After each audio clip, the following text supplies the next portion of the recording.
Back to the Maroon Kickoff Show. I am here again with our esteemed principal, Dr. Melvin Bedford. Dr. Bedford, welcome. Thank you. Thank you so much for having me, Scott. Big game tonight, Del Valley, Austin High. We're kicking off this show tonight. Lot of activity always around Austin High. Yeah. One of the big things, 2022 passed a bond that gave money for fine arts, athletic facilities to the tune of $42 million. Can you give us an update of where all of that stands so far? Absolutely. First, I just want to thank all of supporters of AISD that contributed to passing this bond. It's going to really go to some great opportunities for our kids. Where we stand right now is we're at the planning phase.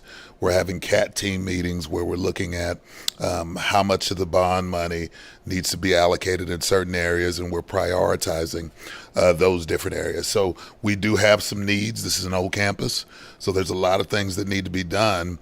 We have a lot of very smart people and a lot of stakeholders in the room, teachers, community members, parents, myself, and we're discussing areas that, look, if we had all the money in the world, we do everything, but that's not the case.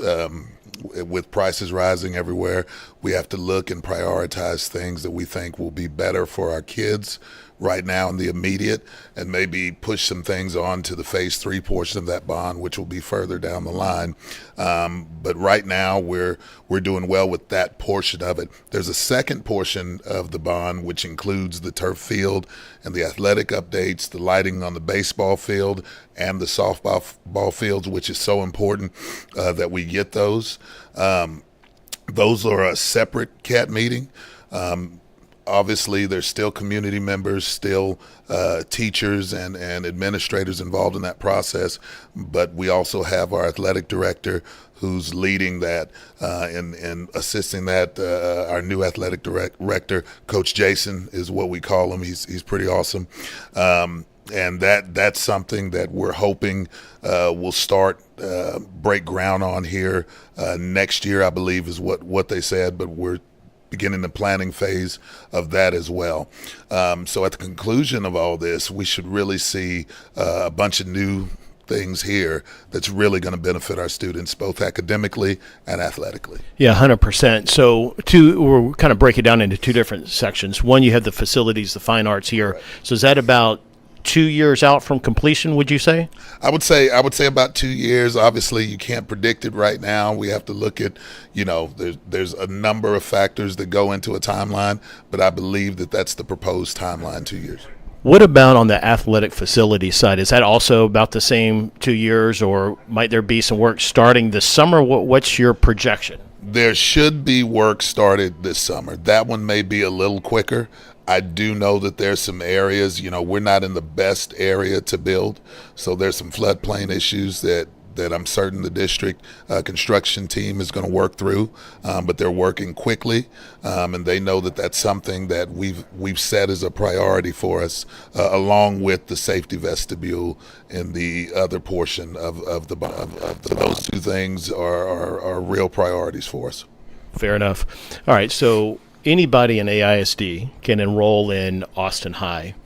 As you think about it, what are the 3 benefits of coming to Austin High? In other words, why would a student that could go to another high school choose to go to Austin High? Well, look, I'm wildly biased. To me, one thing, and I'll get on the spirit of Austin High, but the first thing is our academy model. We do offer opportunities for students who have interests in different areas, and we try to tailor our instruction to fit those areas. So the academy model helps us to do that. We have a growing engineering program that we're really proud of. We have a growing culinary program that we're really proud of, and we have some amazing athletics programs that are either in the process of a turnaround or who have turned around. And so I think that we have a little bit for everyone. One of the sayings that we have here is everybody is somebody at Austin High, and we practice that by ensuring that we have a number of things for them to be involved in, which leads me to the second thing, why you choose Austin High over anywhere else. It's because you can be yourself here at Austin High. We have clubs and organizations that fit every student, whatever your belief system is, whatever your personality is. We have something for you here. So in addition to our academies, our academies and some of our great programs, we also have clubs and organizations after school and before school that you can be involved in. And we don't, one of the things that I tell kids is if you can find a teacher that's passionate enough to sponsor your club, we're willing to support it. But the third thing is, which I think is the most important thing, is the spirit of Austin High. The feeling that you get being in the heart of the city. And it doesn't stop with just Austin High. It's Austin High, it's O'Henry, it's Cassis, it's Zilker, it's so many other schools in our feeder here in West Austin. We really fit the community, and you see the community reflected in our students, and we're the only school positioned this way. We're the only school right across the street from Town Lake. We're the only school right in the heart of the city. Some of our CTE students can go right down the street and get internships at some of the best restaurants, some of the best businesses, some of the best companies in the country. Nobody has that sort of access. Plus, you got the tradition here. It is the Austin High, right? The Austin High School, absolutely, absolutely. And a fourth, I'm here, Dr. B, Of course. Let's not underestimate that. All right, so you mentioned location, definitely key here. We have the big Austin City Music, ACL Music Festival coming up. Provides a unique challenge because we are right across Lady Bird Lake from Zilker Park. Can you address student dismissal? Like, how are we going to handle that parking situation? And then part two of that is, how are we handling the public wanting to park here on campus? So in the past, we've partnered with a parking company that actually a portion of the proceeds went to our clubs and organizations. Mr. Jeremy Striffler, I definitely want to give a shout out to him. He works in the district offices related to community engagement, and he has set up another partnership. And so we'll still receive those funds. Our clubs and organizations that received it in the past will still get those funds. We will have a PLED day on October 4th, which is a teacher planning day. A teacher off day, but it's a day that they exchange for planning that they did in the past. And then that second weekend, we'll have a 1:20 dismissal, so an early dismissal for students. ACL is an amazing festival, but it does affect our parking. It affects students, parents drop off and pick up. So we have to make adjustments for that every year. And one of those things is that PLED Day definitely helps that first weekend, and the early dismissal helps that second weekend. So thank you to Superintendent Segura for always being on top of things and ensuring that we put our kids first. Yeah. Okay, very good. So switching gears a little bit, you've been in education for a long time. A lot of experience across many different schools and districts. The lifeblood of schools seem to be their booster clubs, whether it be athletic booster club, baseball, football, a band, a fine arts, engineering. You mentioned engineering. In your opinion, what are the top maybe couple of characteristics that you have seen from efficiently run booster clubs for all of the benefactors? Well, obviously, booster clubs are definitely beneficial, especially here on this campus. I can tell you that the characteristics that I've seen over the course of my career that make a strong booster club are they're organized. That's first and foremost. It helps us with our organization. So when they come to us with a succinct plan, that really is helpful moving forward. The second is they have the ability to work together. One of the things that I love about Austin High School is our diversity, and that means of diverse booster clubs. And so having the flexibility and the ability to sort of work together, you're not always going to agree, but having the ability to come together, I think is important. But another one is you have to have a heart for kids, and that helps with the coming together portion. When you put your personal agendas aside and do what's best for kids, you're usually on the right track. And that's the characteristic, I think, that carries over through all of them. I think you can sum that up by saying make sure that their vision and mission of their club is aligned to what you, the school, and the sponsor or coach wants to drive out of that, or teacher Absolutely. out of there. Absolutely. And the booster clubs we have on this campus do understand our vision. They understand the mission.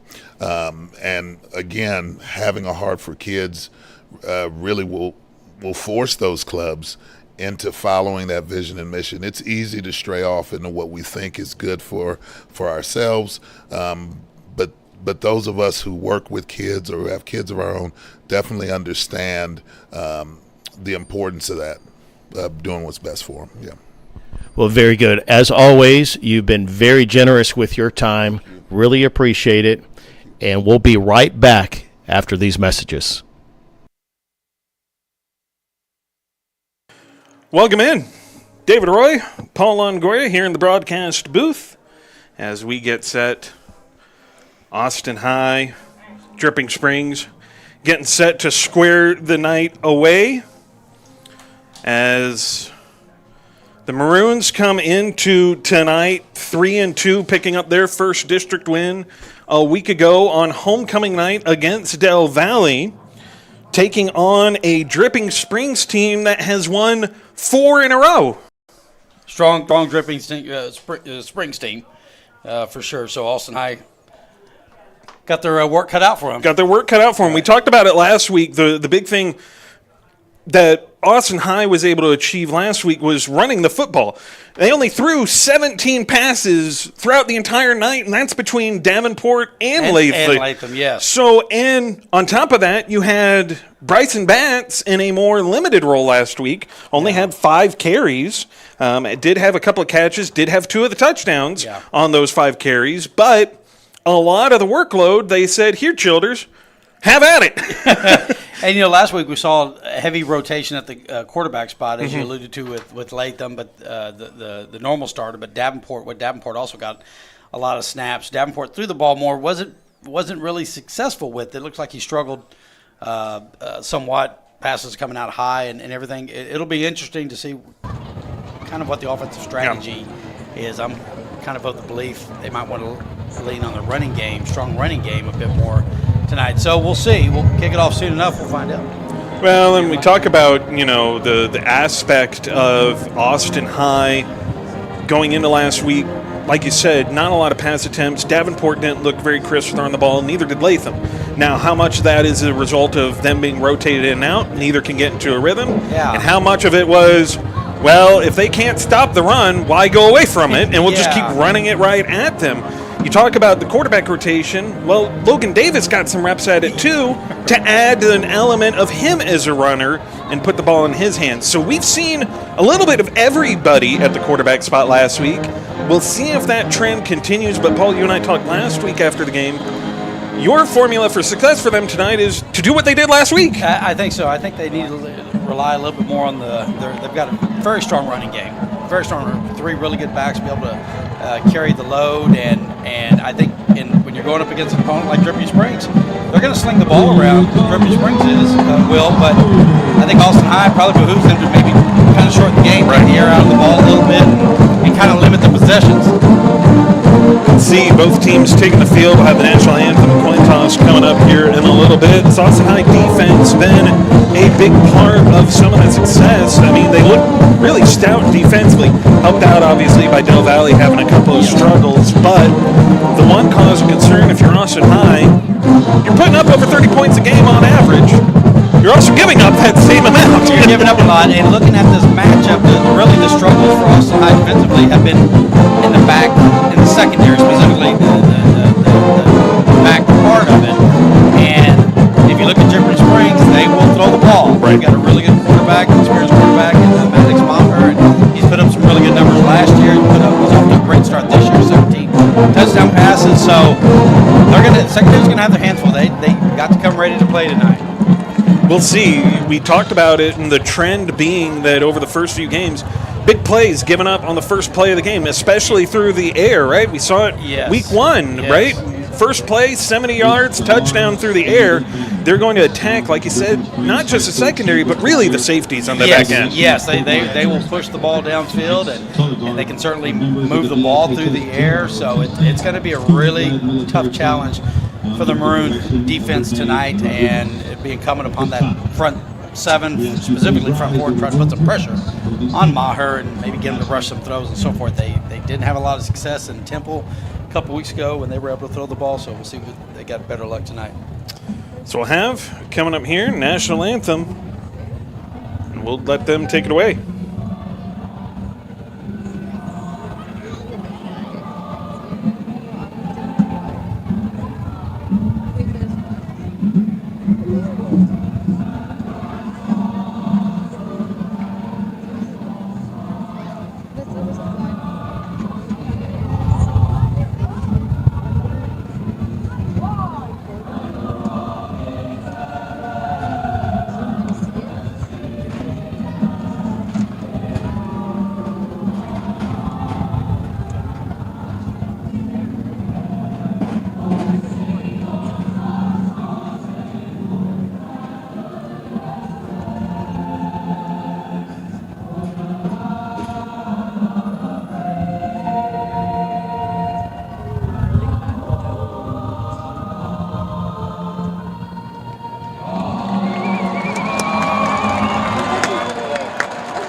The Dripping Springs High School Choir.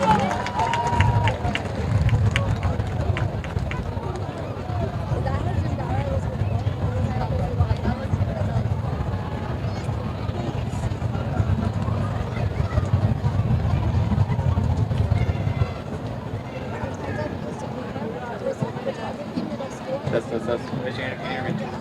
That one time at last year's And then, hey man, hey, so we are performing post-game. Attention Tiger Nation and all visitors. The Let's Dripping make Springs sure High we are School not hosted overplaying chapter during the first game. stations across from the concession. Grasses, give me a thumbs Stop up. by and help the chapter reach its service goal Make by sure you're donating thinking about how we want to perform post-game. Donate to the donor program on behalf of the SHS. They also have a small first aid kit should you need minor first aid.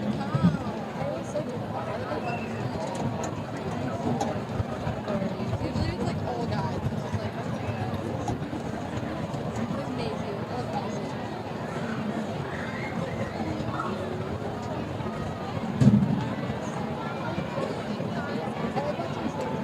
You guys should have stop there.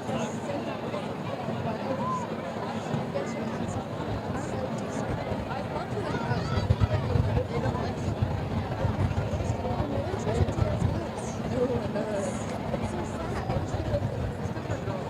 I don't want to. Because yeah, the boys suck. The girls are good. Boys I've been to. Like it's like it's annoying. And, like also like our girls basketball team is so good. They have I will be doing concessions, so I can't do that.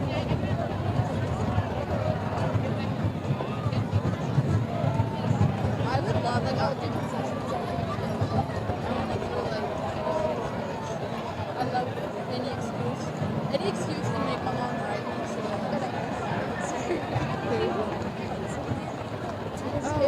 No, standing out to me. No, I was like, I can tell just by your spirit. Honestly. That's how it is with birds. I can't. Actually, that's how it is with his hair. There's two.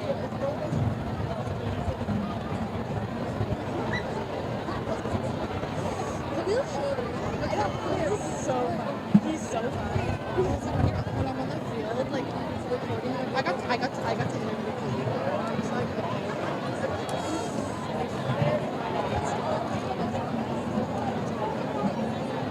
Into the maroons, number 1, Bryson She was Bass. like Number in love with 28, like Brandon in like Thomas. PJ. Kicking off for the Tigers, number 99, Aiden Burgess. So what? Literally talked for like 6 months. Like talking in person. Like for a long time. You dated her? Oh, I was like, okay, I was talking about Ethan. He's like, he's so fine.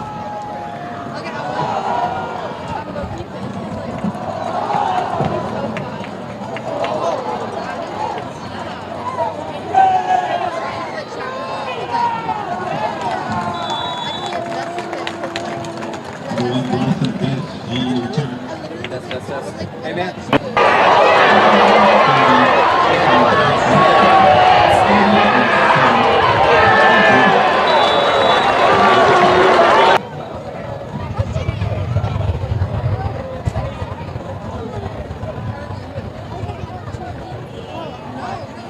Here we go. Stand pause. And set. Eyes up. She's bad as hell. Yeah, she's really pretty.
Brings up third down.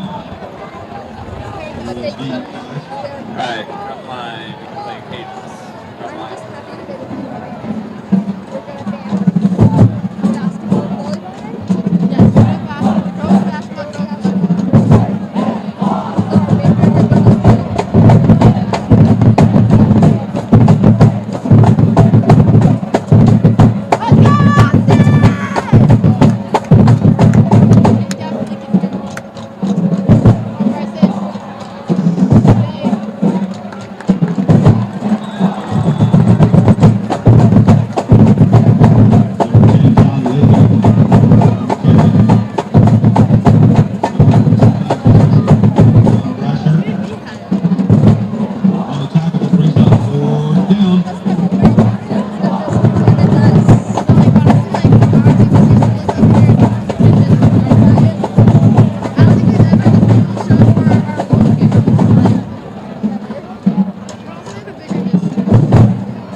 Fly ball, turnover on down, first down, Tigers.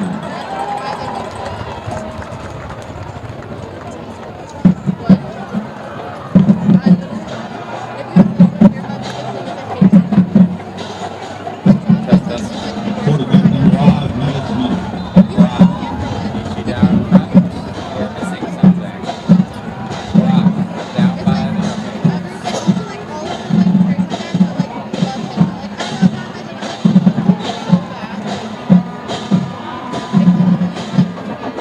Two, Cooper Reed for the Tigers.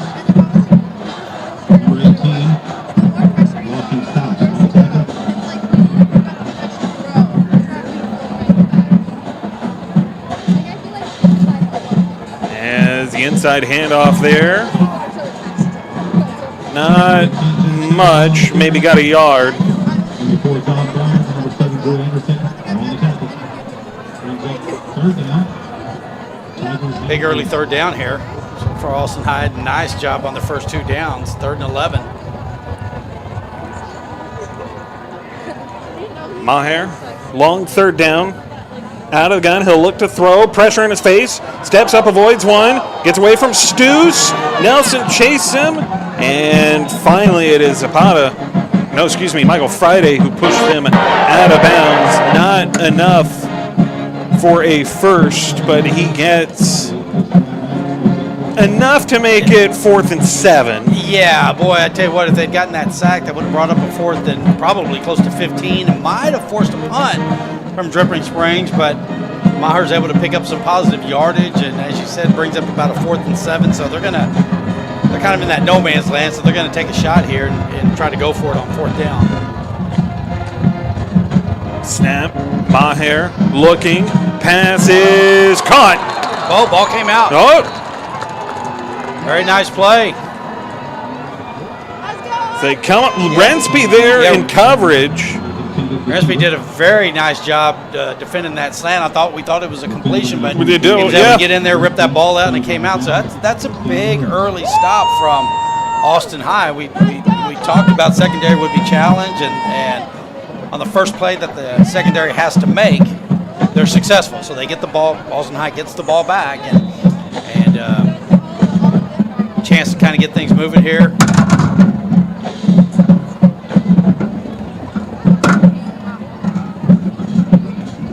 Latham, give, Bats again. Bats bounce some off room. one. He's Bats got has a room. crease. Here comes Bryson Bats. Bats down the sideline, cuts it back against the grain. Bryson Bats. Touchdown, Austin High. But like you said, flag back at the 31. They're going to move it up to the 36.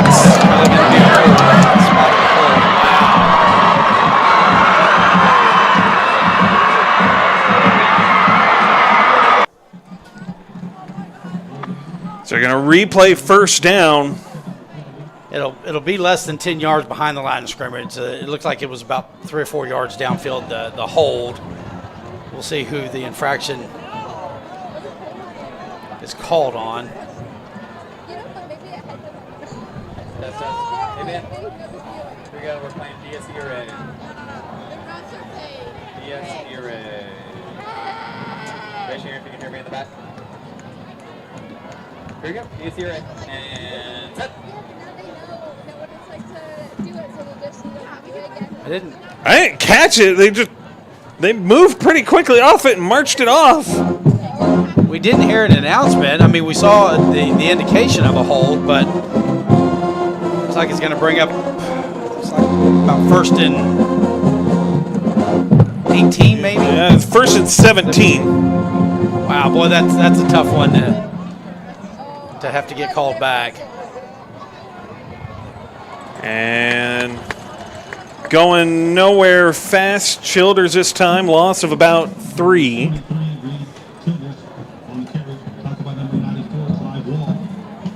Clive Wall getting in there, making that tackle for Dripping Springs. Just cut across his offensive lineman and drops it back, 2nd and 19.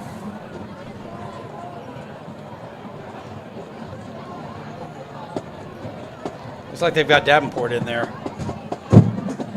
Davenport, as we saw last week, more of the passer. Childers flanking him to his left.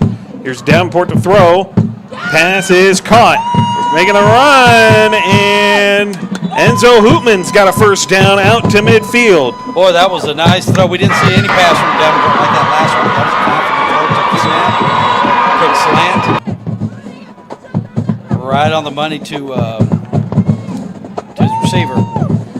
Hoopman had the grab. Hoopman on the season, 6 catches, 68 yards, and a touchdown. Davenport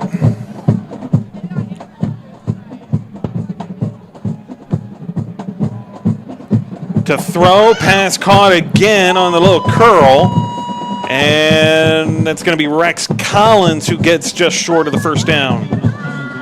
2 really nice throws. Yes. Very decisive. Ball came out very quick. Ball In came out rhythm. very in rhythm. Good snap, step, throw. Pick up 8 yards there following that very nice first down throw, that previous set of downs.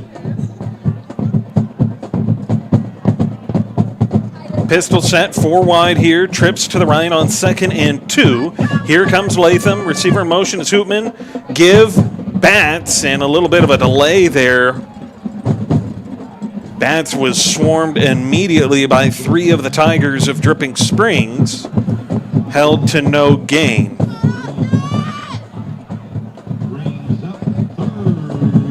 Wholesale changes coming in here, and the offensive personnel, including the quarterback, Latham coming back in for Davenport. I got to believe 3rd and 2. We're thinking we got 2 yards. We got 2 downs, get 2 yards. Bats comes out, by the way. Coming in a big jumbo set, extra offensive lineman in. Watley as well with Thomas. They give Childers power. Got close, but not quite enough. Coach Riley went for it on 4th down, though, back on his side of the field. Got to think you're going to go for it in Dripping Springs territory. Right now they're set after that run, after a gain of 1 at the Dripping Springs 43. 5:07 to go, still scoreless here. Austin High's defense had a big stop, and so far,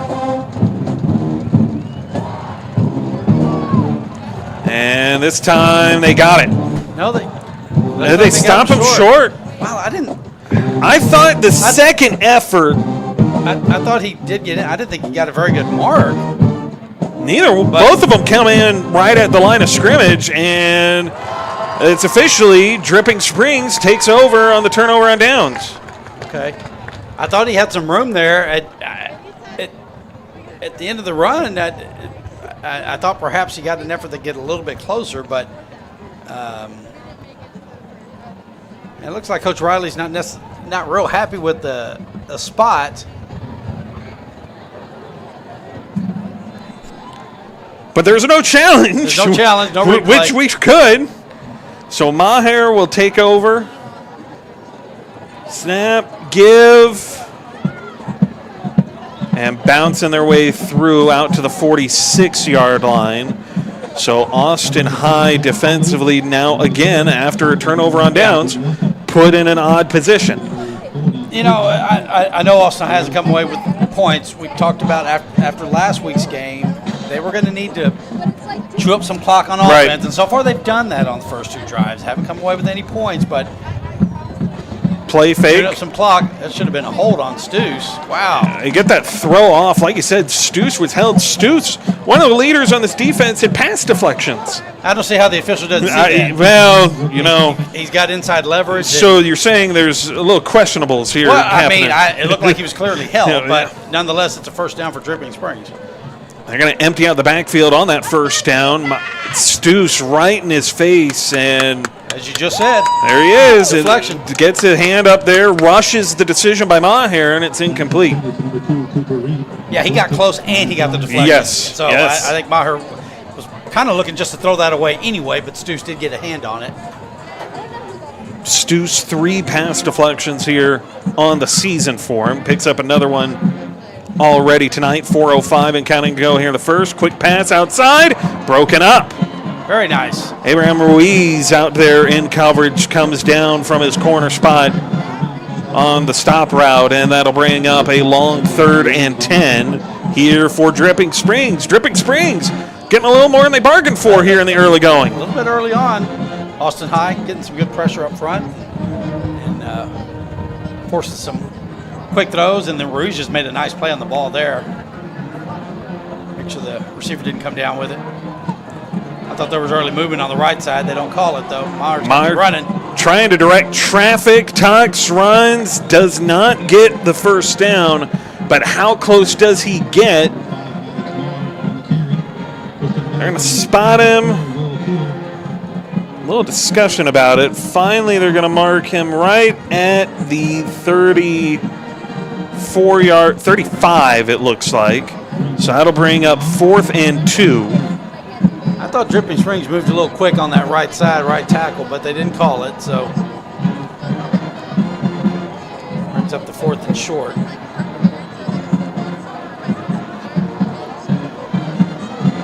Maher keeps inside run, and he's got the first down pretty easily there. Just drives his way forward down to the 30 of Austin High. Talk about number 44, Will Peeler. Number 18, Lawson Stout. That rush is good for a Tiger. Maddox Meyer has this offense moving down inside the Austin High 30-yard line. Snap. Play fake, little screen outside and to the left. Pass is caught. Broken tackle, and that is a touchdown. Nick Tyndall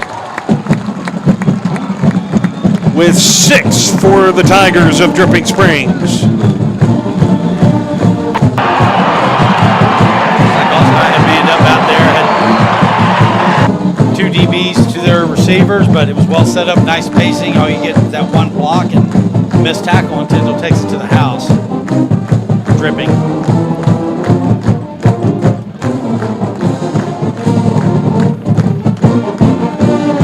Extra point try on the way. And it is good. Took him a little bit to get the signal in. Yeah. But it is good. So 3:25 remaining here in the first quarter of play, and Dripping Springs, after 2 Austin drives, one that should have ended in points, gets called back on the hold. But 2 Austin drives that looked promising, unable to convert on 4th down, and the second time around, Dripping Springs is able to capitalize. They take it down the field and score and take the first lead and first points of the night. Yeah, and that's what we talked about. If you keep that offense of Dripping on the sidelines, and they can't score from there, and if Austin High manages to get that last 1st down, maybe perhaps they get through the first quarter completely unscathed. As you mentioned, it didn't help they had that touchdown called back. But so far the offense not doing not too bad. But we know at some point they will have to get some points. Well, they're going to have to find a way, and the really big problem is converting on 4th down. There's been 2 of them. Now, the last one we talked about a little bit, thought it was a little questionable ball spot. We thought he got there. They say that he did not, so, we're not wearing the striped shirts. We're up here, so we can't argue more than what we say we can see. This one, they will get all of this in the kick, and it'll go through the end zone for a touchback. So Austin High will come out and start at their own 25. See what we've seen now, a drive primarily of Latham. Last drive, though, a little bit more Davenport. Taking a look, see what they bring out for this opening possession, and it looks to be Whit Davenport. Had a couple of really nice throws on that last drive. Looking to maybe spread things out a little bit, open it up. Davenport in the gun. Snap, has time, looking, pass, overthrown and intercepted by Dripping Springs. The return gets out all the way down to the 25-yard line of Austin High. Jackson Mills with the interception. Davenport throws his second of the season. That throw came out high. Something he had some problems with last week. Davenport went 5 of 12 a week ago, but a lot of the passes, they were just a little bit too high. That one just completely sailed on him. Easy interception there. So Maddox Meyer comes out with great field position. Starts right where the Austin drive began. And he's going to loft one for the end zone. Touchdown, Dripping Springs. 2 touchdowns in quick succession. Merrick Bloomgren this time with the grab for the Tigers. Well, nothing fancy about that. It was just an easy post that Maher found Bloomgren with and split the secondary. Pretty open. And just like that, Austin High find themselves down 14, or with the extra point, will find themselves down 14.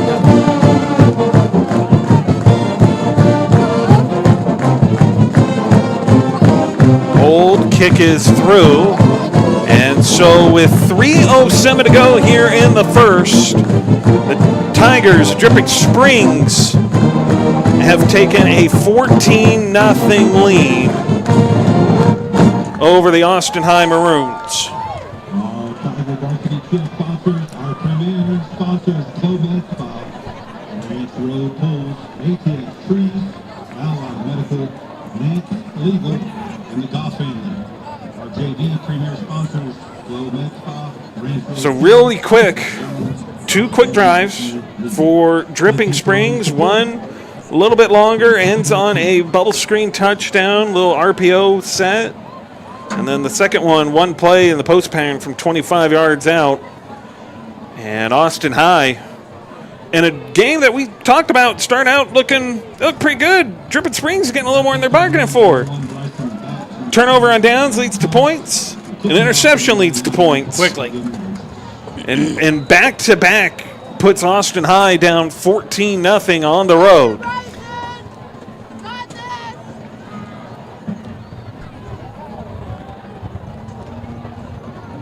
See if we can get a return here. So they started out, they went with a little bit of a pooch kick to Childers. Then they followed it up by doing just this, and that's kicking it deep. And Thomas and Batts let that go. Obviously, these last 2 kicks have been to anybody but Bryson Batts. Yeah, that's been the moral of the story tonight for Dripping Springs. Anybody but that guy. Looks like we're going to see Latham this drive.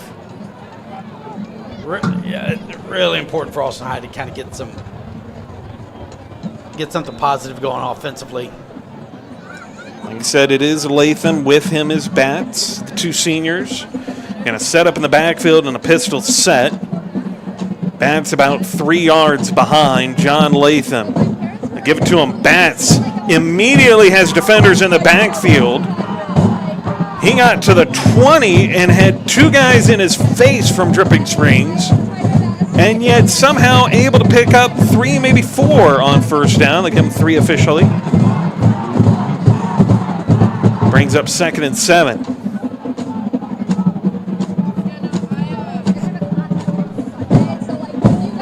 Latham in the gun. Batts all set to his right this time.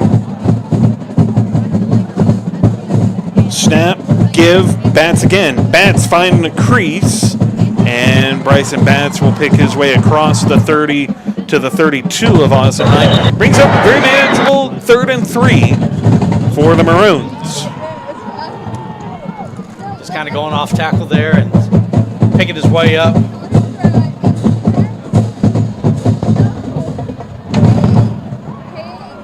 They're going to empty out the backfield again.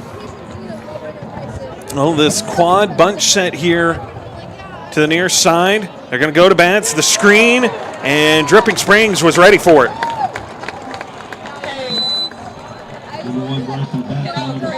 Batts goes down in the backfield, loss of about 2. Would bring up 3rd and 5, and actually maybe more than that based on the way they're spotting this. They got him all the way back to 25. You need that receiver to make that block, and Collins simply didn't get to that Dripping Springs defender, and he swallowed up Batts immediately. Batts loses 7 on the screen. And so Austin High will send out the punt unit, and we'll put this right back in the hands of Dripping Springs. Snap, punt nearly blocked, able to just get it away. And it will take an Austin High bounce and roll to a stop at the 38.5-yard line of Dripping Springs. 1 minute even on the clock here in the first quarter. And Dripping Springs out in front, 14-0. Austin High just not able to get anything going offensively on that last series. Get the first down. Kind of feels like the first 2 drives with the turnover on downs because you couldn't convert on 4th down. Really just kind of feels like it just took the wind out of their sails. Given the last couple of drives, they'll give here. Off tackle run to the left. Picks up about 5 on first down.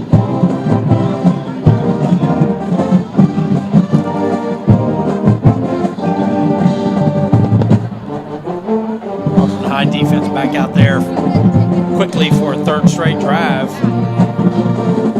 At some point, that'll take its natural toll. Snap, give, Jack Tyndall. Now a little play fake here. And Maher doesn't quite get it out there. It's a little bit high. Marmaleo did a nice job staying between Maher and his receiver, forced a little bit of a high throw. Receiver unable to get it, tight end. It's looking in the direction of Bobby Wilkinson, tight end. Looking back out in the gun, 4 wide, trips here to the right. Maddox, snap, give, and Jack Tyndall finds a crease. Tyndall off to the races. Peeler finally drags him down inside the 10. They'll spot him at about the 5 officially. Well, Tyndall just took that. I thought maybe he stopped for a short gain. He just got through that hole, though, and got into the second level. Credit to Wheeler. He did a heck of a job staying up with. I thought Tyndall was going to be able to outrun him, but he was able to catch up to him and get him down at the 5-yard line.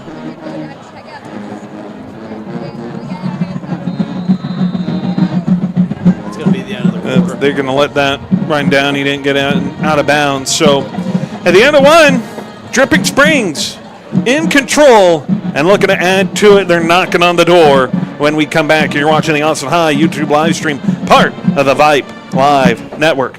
We'll be right back right after this.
Welcome back in. It's going to start with a give. Tyndall bottled up.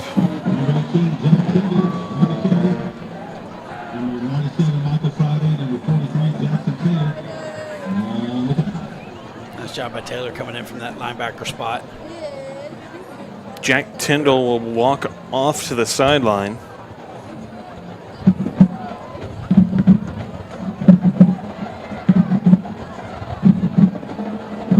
In his stead, Garrett Swanak, from the looks of it. Maher with time that runs out quickly, and he just gets away, floats this one, gets rid of it out of the back of the end zone. Excellent pocket feel, pocket awareness by Maddox Maher, and then even better decision, just get out there, nothing, just get rid of it. Throw it away. He had Peeler coming in on him. That's the third time he's been able to escape pressure. A couple of times he's been able to make positive yardage with his legs. That one, smart decision, just throw it away. Live for third down. Jason Gata in the backfield here. Maher looking to the sideline, gets an adjustment. He'll come up under center and then drop back into the gun. Here he goes. Play fake. Maher going to roll to his right. Maher trying to set something up, trying to force one into the end zone. It is broken up. Was looking for Merrick Bloomgren, had the touchdown earlier tonight on the post pattern, had the second touchdown for Dripping Springs, and that, it looks like, will force out the field goal unit of the Tigers of Dripping Springs. That play looked like it was disrupted immediately from Abraham Ruiz, the right corner for Austin High. Maher was looking to his left.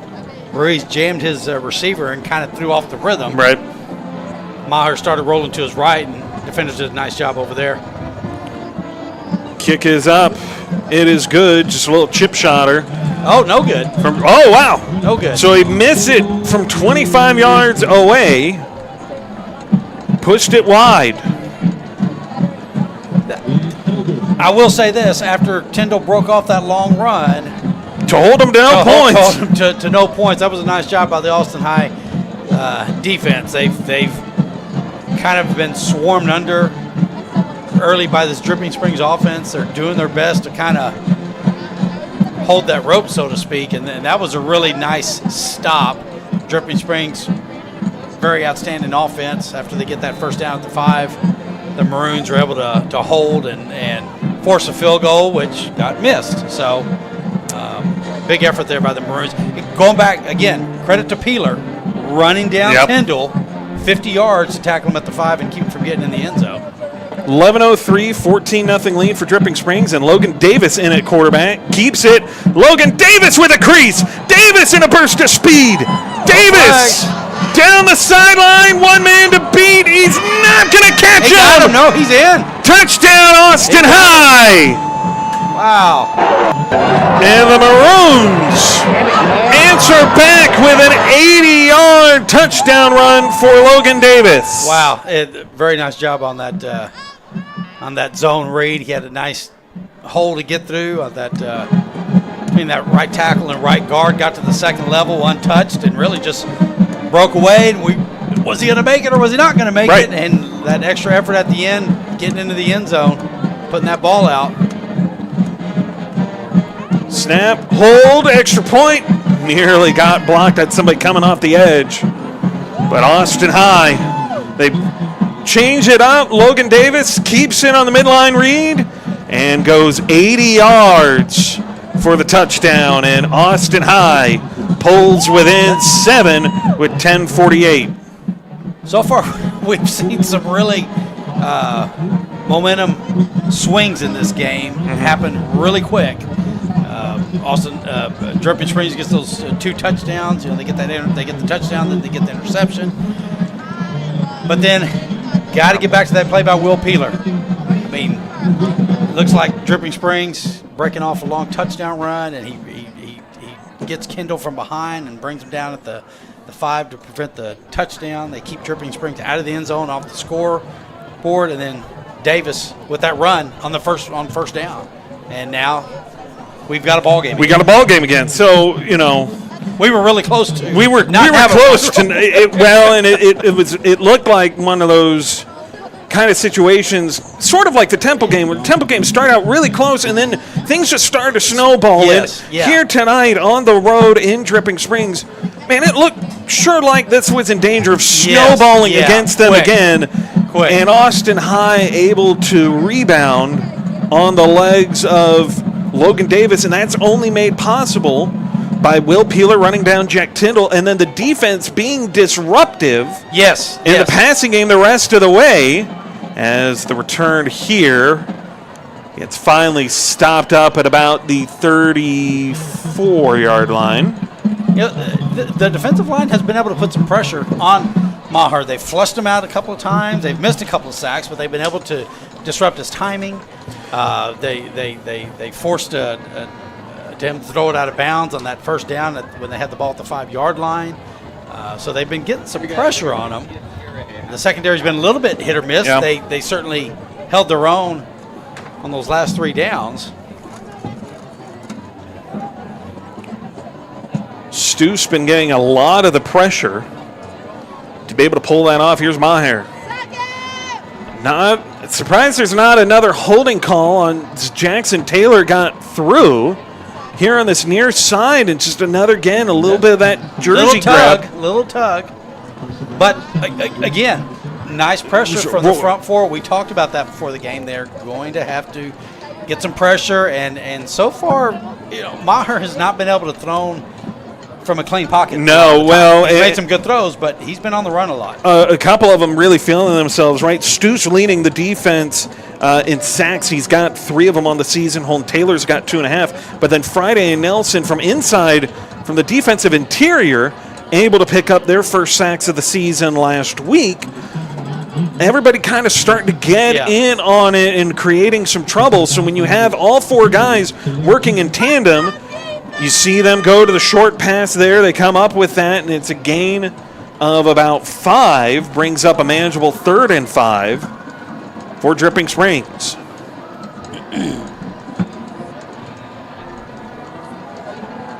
Gun. Maher pass is caught. Initially, it's good enough for a first down, and then Austin High trying to rip the ball free. Unable to do so, so they will pick up 6 on 3rd down. Only needed 5. Yeah, nice throw there by Maher. Just a snap, step, and the ball came out quick.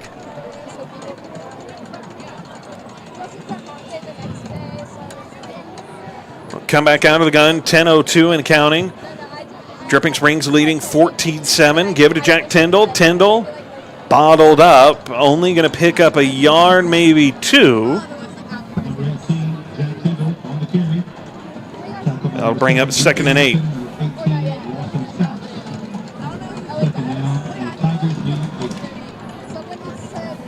Nice play there by the interior of that Austin High line, D-line on that one. Snap, play fake. Maher has a clean pocket this time, lofting this downfield, incomplete.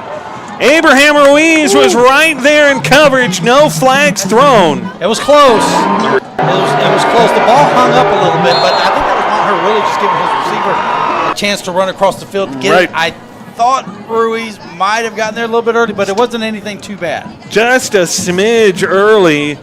Well, and how much of it is, too, because you have to couple it between, like you said, does Ruiz get there early, or does Cooper Reed end up stopping, and that causes the contact? Here's Maher again, long 3rd down, able to break, contain.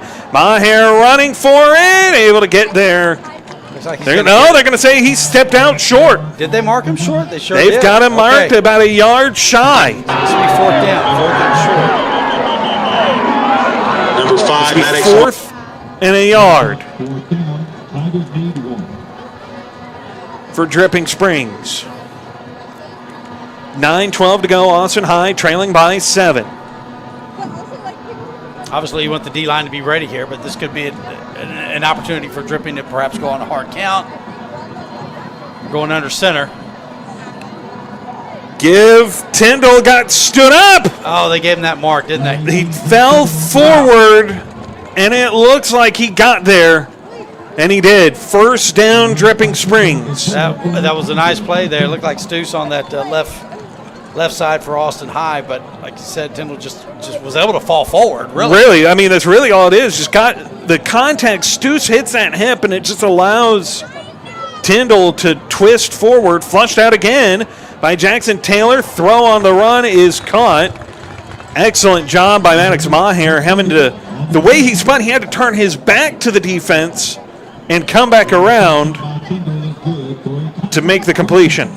That was a nice catch there by Nick Tyndall. It almost caught the back half of the ball before he went out of bounds. It was a nice throw, but I think the catch might have been even a little bit better.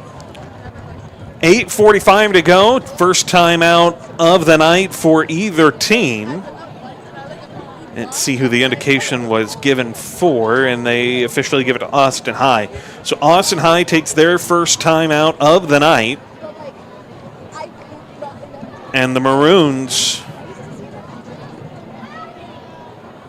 again, giving up yardage here on the drive, but like the last possession for Dripping Springs, can you stonewall them inside your own end here? Can you come up with a stop and get off the field? They've got still a little bit more room to work with here if they can stop them on this fresh set of downs.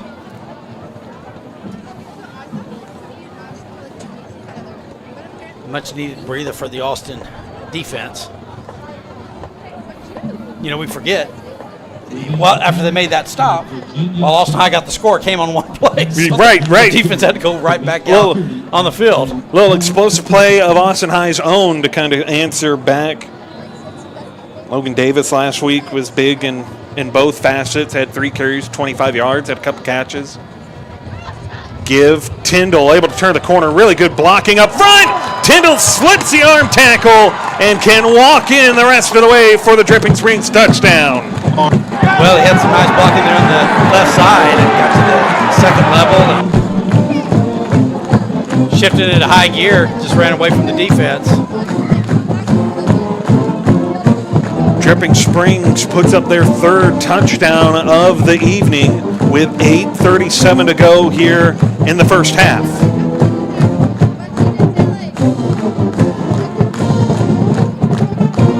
Extra point.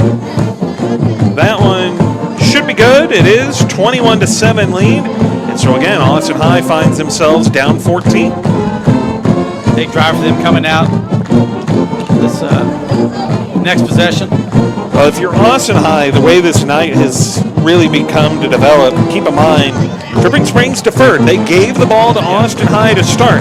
So this turns into a little bit of a situation where if you're Austin High, you need to maybe start moving to kind of keep things within reach a little bit here. That's, you know, you don't need to take the lead before you go into the half. You don't even necessarily need to tie it. I think you should. I think that, I think Coach Riley would like to tie it before you're in the half.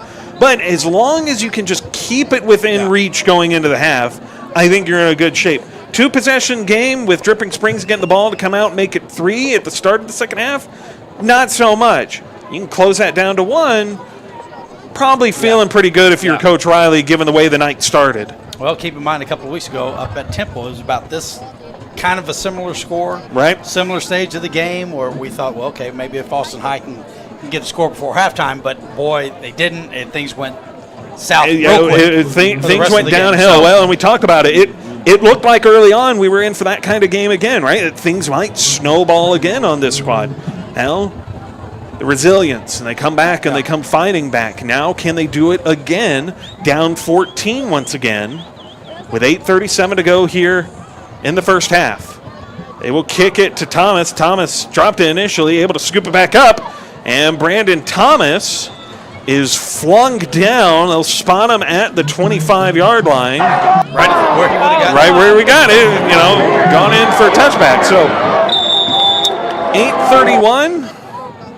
And we will see the Maroons. Well, now, what do the Maroons come out with on offense? Well, last time we saw Logan Davis. Then we saw John Latham. And we've seen Whit Davenport.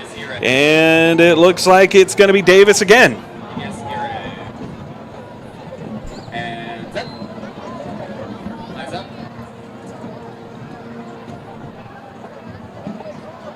So they're going to come out. 2 backs to either side, and whistles come in. Timeout taken by Austin High. It was an interesting setup. All 3 backs were in the backfield. Almost like a T formation. Right. You had Thomas, you had Batts, you had Childers, all lined up back there. Davis was split out, but I think before the snap, Coach Riley calls the timeout to avoid a false start or illegal procedure. You saw one running back take a couple steps up. Then the other one took a couple steps up, and everybody's like, wait a minute, we don't know where we're supposed to be. And Coach Riley probably not too thrilled to be down to 1 timeout remaining this early in the second quarter. 8:31 still to go. We'll see if they try their play call again. It looks like they will, with Batts essentially set up. They give him the direct snap. Batts keeps, and he'll pick up 7. He did a really nice job of waiting as long as he could to make that read. Defense got spread out just a little bit of separation between that first level and the second level. Then he kept it, got upfield quickly for 7 yards. A little bit of a power read because you have Batts set up really as the quarterback spot, but then you have a back and Brandon Thomas directly to his right, then Childers directly at the end of that line. Childers being the back, you were going to give it to Thomas, really a lead blocker, and then they just take a look around, let that roll out. Now they're going to set up. Looks like they're going to come to our side.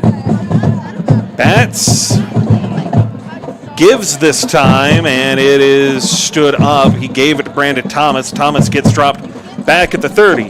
So does this count? Can we say that this is a fourth quarterback, different quarterback that we've seen here for Austin High? Yes, we'll have bats in there as quarterback. Is that what this counts as a little bit here? A little bit of the Wildcat, the Ricky Williams days for Miami. Yeah. Latham is set to come back out here, and why not? 3rd and 5. You'd expect they're going to try and put this in the air. Bats does stay in. Childers and Thomas come out. Bats will be the back in the backfield. He's going to set up offset, about a yard behind the left hip of Latham. Latham, quick pass. Rex Collins was open, and the intended receiver. He just wasn't ready for it. He hadn't turned it down. That pass have ticked too quick. Coach Riley will send out his punt unit with 6:53 to go here in the half. And it was on the money, too. It caught Collins right on the side. Yeah. And he just wasn't ready. He hadn't come out of his turn. You saw Collins turning back and tried reaching back for it, but Latham maybe just rushing it a little bit too much. So 4th and 5, low snap. Latham able to get this one away. High kick. And the fair catch signaled. I'll spot him at the 32, maybe 33. Oh, interception. Surprise, surprise. Maroon defense back out there quickly again. Start to get in that area where that time of possession really favoring Dripping Springs, and defense perhaps in danger a bit of getting worn down. 6:44 to go. Ball spine at the 32 of Dripping Springs from the left hash. Maher looking. Simple out route there, and it is caught. Had all kinds of room, all kinds of cushion out there to pick up about 8. Just a simple pitch and catch there. It's Cooper Reed. Play fake again. They're going to go. Screen to the other side. There's Nick Tyndall. Tyndall gets away from one. Bryce Deering finally drives him out of bounds, but not before. Dripping Springs and Nick Tyndall are able to get out to the Austin High 41. Dripping Springs looks like they want to get a little hurry up going. Don't want to let Austin High work in any substitutions. Maher. Snap. Looks. And they're going to go again, this time to the right. And that's another first down out to the 30. Well, they're quickly on the move here. Already got the ball at the 30-yard line of Austin High. Merrick Bloomgren had the catch. So it's just been, well, they're taking advantage really of this soft coverage by this Austin High defense. Yeah. They're all about 7 yards off. Maher, little shoulder shrug, has a receiver, touchdown Dripping Springs. Cooper Reed lined up one-on-one on Bryce Deering, and he will pull it down. Well, they faked that receiver screen. Looked like he was going out in the secondary to block. They bid on it, and he just kept going. Gave a quick little stop, kept going, pump fake, and nice throw by Maher, just to give him a chance to run under it.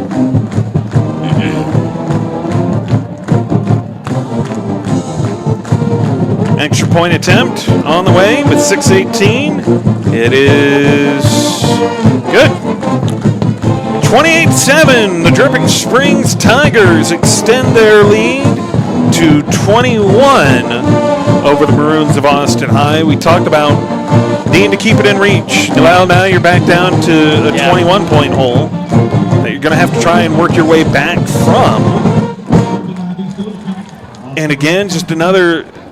We're getting to the point. I don't like saying this early, but it's unfortunately the reality as Dripping Springs offensively is beginning to really start accumulating points, which is every drive now for Austin High offensively starts to matter just that much more with each step you take. And when they're kind of struggling in this game to figure out what they want to try to do, of course that's a matter of the circumstance of attempting to keep up with the Dripping Springs offense, but came out running the ball. Then we started throwing the ball, and then the interception, I think, really kind of took that off the table a little bit. And they've gone with Wildcat formation really the last 2 drives. Fortunately, Davis was able to get that long touchdown run, but that last drive was 3 and out. So they're searching right now. The Maroons are for something to lean on offensively, whereas Dripping Springs is fine-tuned on that right now. Well, and that's, I think, maybe the interesting part of it for me. You have Logan Davis rattles off a nice 80-yard touchdown run following drive. Yeah. Nowhere to be seen except for lined up as a wide receiver. We don't put him back there to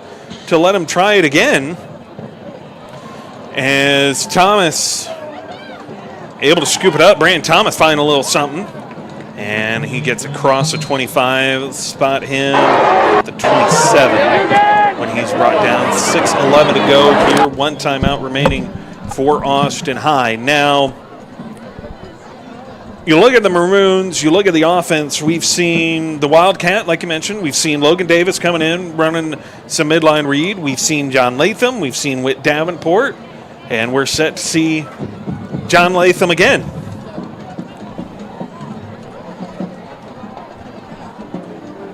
Got Childers in the backfield. Offset about a yard and to the right of Latham is Childers. Give it to him. Childers find a crease. Reed Childers lowering the shoulder, spinning forward out to the 36-yard line. Nice gain. Picks up 9 on first down. Nice bit of running there by Childers. Found a little hole, a little crease, got up, ran with some power behind the shoulder pads, and brings up a nice short 2nd and 1. Pistol set. Latham, give again. Childers started left, tried to cut it back inside. Maybe by falling forward, he got close. They're going to say he's just short, though. Not sure we're getting very much luck with the spots. No, not too much. I thought he got wow, and I thought he got a lot closer than that. They're saying he got back to the line of scrimmage. So I would think, you maybe want to say he's short by a couple inches. Okay, fine, maybe a few blades of grass. But that's a full yard. That's a full yard. They got him short. I thought he had more than that. I know where he got stopped initially was probably about the line of scrimmage, yes, but he fell forward. Yeah. Give him the fall. Pistol set. Give. Childers. Now that one he got. That one is most certainly not in question. He got through nearly to the 3rd level of the defense before he was brought down. He gets it out to the 41, gain of 5. Austin High going a little up-tempo here themselves. Latham going to look, swing pass here for Rex Collins. Collins able to pick up about 3, maybe 4 on first down. 4:35 to go in the first half. Nice throw there by Latham. Just a quick wide receiver screen to get 1 block and a little bit of a crease, get 4 yards. 4 yards in a cloud of dust. 4 yards consistently is big in games like this. Yes. Where you're just kind of Austin High's looking to hold on just a little bit. They got to get this thing settled down. Latham going to keep it himself, tries to find a crease. He'll pick up about 2. I'll move him across the 46-yard line and bring up 3rd and 5.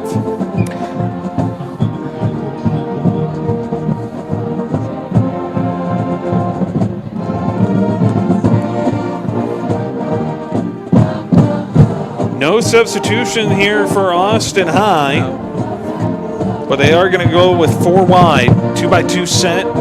Latham out of the gun, Childers offset to the hip to his right.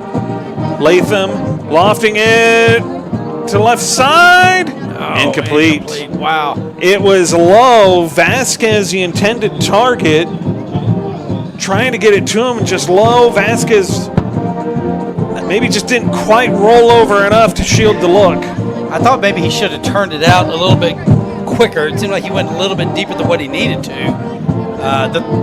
I mean, the play was there. Right? No, yeah, it was gonna be open. 100% there. I think he probably went about a yard too far before turning it out. Well, and since there's no review in high school, of course, the obvious trick is, it's a seniority thing, it's a subtlety thing that if it's gonna be that low, you have to dip that shoulder right underneath it as soon as you can to kind of shield the look of that official. As Latham is in trouble, and down he goes. 4th and 5, and Latham gets sacked for what would have been a loss of about 8, nearly 10. Well, it looked like maybe they were going to try a little bit of a swing pass to Childers on that left side. They cleared out. They ran that receiver on that left side deep, but Childers unfortunately got blown up in the backfield by Dripping Springs, a defender, probably because he read the play well.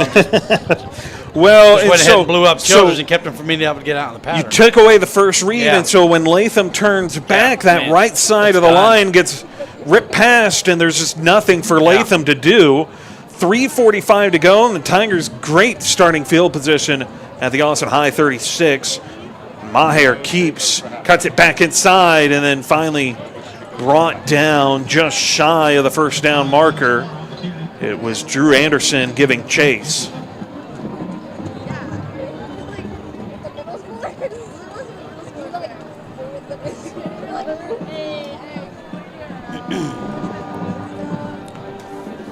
.320 and counting. Snap on the way. Here's Maher looking, lofting it. Another post pattern. This time just too far in front for Reed to get his hand on it. He was open, just a little bit overthrown by Maher. Well, and it looked like, too, Maher maybe a little bit of miscommunication there.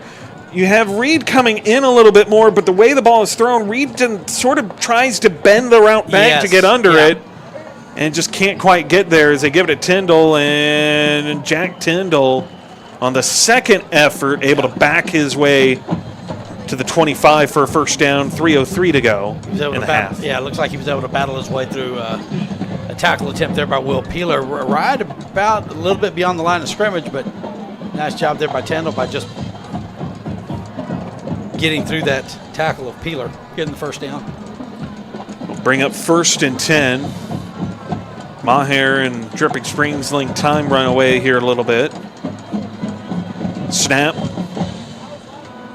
And it looks like a little read option keeper. Maher, I'm going to say he stepped out. Let's see where they spot it, right at the 6. Stoos comes up. Limping, yeah. A little shaken out. Not sure if maybe the way he landed or. Maher did one heck of a job of misdirection. Misdirection. I had to pause for a second, like, wait, does he have it? Boy, had he sure did. He sure had it, and Maher gets it all the way down to the 6. Receiver coming in motion, a little misdirection here. As the Maroons chase him down, they thought they had him wrapped up, and it's not until Will Peeler comes in. The cavalry that he is, finishing the job as Jason Gata picks up 4. That was a nice piece of running there.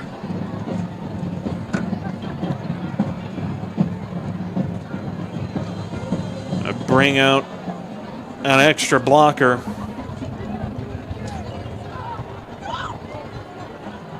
Go with that full house. Give Tyndall. Ball came out maybe late. Yeah, it looked like he was ready over. And they're going to roll. It's a touchdown. So they're going to say it didn't come out late. It came out, and Dripping Springs falls onto the end zone. Touchdown, Dripping Springs.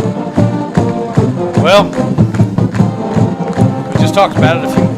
We talked about it, and it's the situation you didn't want to happen. And now it is coming fruition. And so the way this is boiling down, barring an impressive second half, I mean, this is a little bit of a nightmare scenario for Austin High. Yeah, it's just they're just the offense just not been able to maintain anything after those first couple of drives. I know we had the long touchdown run, but I mean, there's just been a lot of quick drives, and 3 and outs, and the Dripping Springs offense has just dominated this time of possession in this game. And you could, we talked about it early in the game. You could see that coming from the Austin High defense. You just get worn out. They're defending the run. They're chasing the Maher back there in the pocket.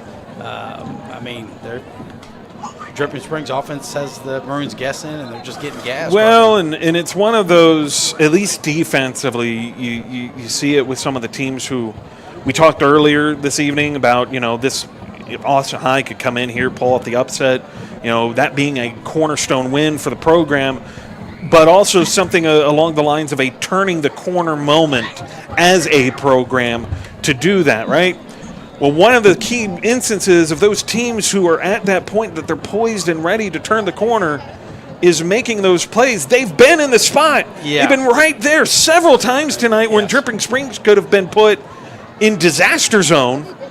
And it just, Maher just slips away, dances away. That those teams who are turning the corner, they make those plays. Yes. And Austin High just has not been able to tonight as Bryson Batts able to get underneath it. Batts, talking about turning the corner, does just that, gets it out. About the 30. About the 30. We'll see where they spot him. Looks like they got him right at it. Maher's been impressive at quarterback, and we talked about it before the game. That I mean, his numbers show that he can certainly hurt you through the air. He's made some really good decisions, great pocket presence. I mean, yes, he's been under some duress, but he hasn't made any poor decisions. Right. He's gotten positive yards when he's needed to with his legs. He's been able to throw it away when he's needed to. He's really in command back there of the Dripping Springs offense. We talked about the poise and the decision making as Latham throws an interception. Was looking to the far side, and it looked like in the direction of Logan Davis. Davis kept going, and it looked like Latham was expecting him to stop and turn out. And then the only person who is in the right spot was the defender. Yeah, the defender for Dripping Springs. Wow. So they'll take over at the Austin High 39-yard line, 1st and 10 with 2:02. And it just turns into a stop if you've heard this one before. It really is. It's becoming a carbon copy of the game 2 weeks ago. We talked about there was eight and a half minutes left. We were getting the ball back down 21-7, but we couldn't generate anything on offense. Couldn't chew any yardage. Couldn't chew any clock. Give it right back to Dripping Springs. They score. We do the same thing on the next possession, and you can't give them the ball that much. They are too good of an offense. 2:02.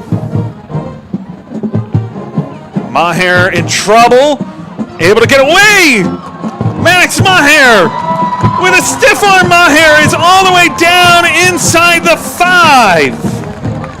We just talked about it. We talked about how he's been in command and he's been under duress and he's made some plays with his legs. That was a huge play that he made. Looked like he might be a little bit shaken up. Took a big collision there. He kind of got sandwiched there at the end, but the Maroons putting really good pressure on him, but the middle part had opened up so wide that he was able to just break the pocket up and run straight upfield for about 40 yards. Well, and it's a situation where we talk about Maher has been in a couple of these instances and positions tonight where they've got him. Austin High has him in their fingertips, and he just continues to slip through the cracks, does so there, and is able to take off and pick up a big chunk of yardage. This one down inside the 5 as he is being tended to. Will step away for the medical to check him out.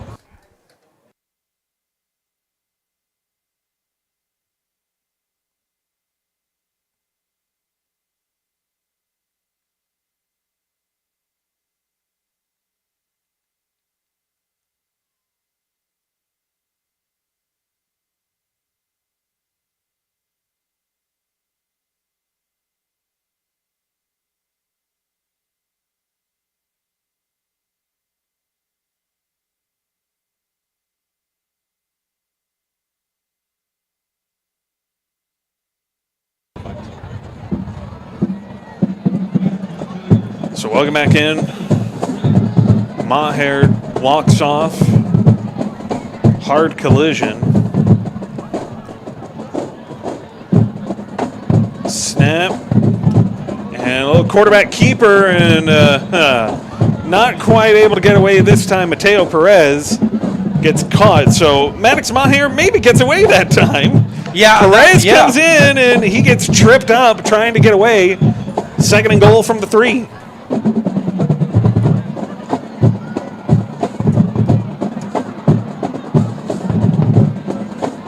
There was some early movement, but no flags are thrown. Jack Tyndall gets the handoff, and he's got it down to the 1. How was there no flag? The receivers in the left side flinch, and then the snap comes a full second later. I mean, that wasn't my imagination. No, everyone in our we all saw it. Had our hands up. What are we doing? I'm not trying to sound like a biased announcer. Well, and but that was obvious. We're not trying to accuse any home cooking or anything. That was bad. There's been some bad missed calls. That might take the cake as Tyndall plunges ahead and adds to an already impressive Dripping Springs lead. Well, whether or not they get it, I don't think that's that procedure call. I mean, that was terrible. I mean, there's been some bad misses, and again, that was a bad one. That's one of the worst I think that we've seen.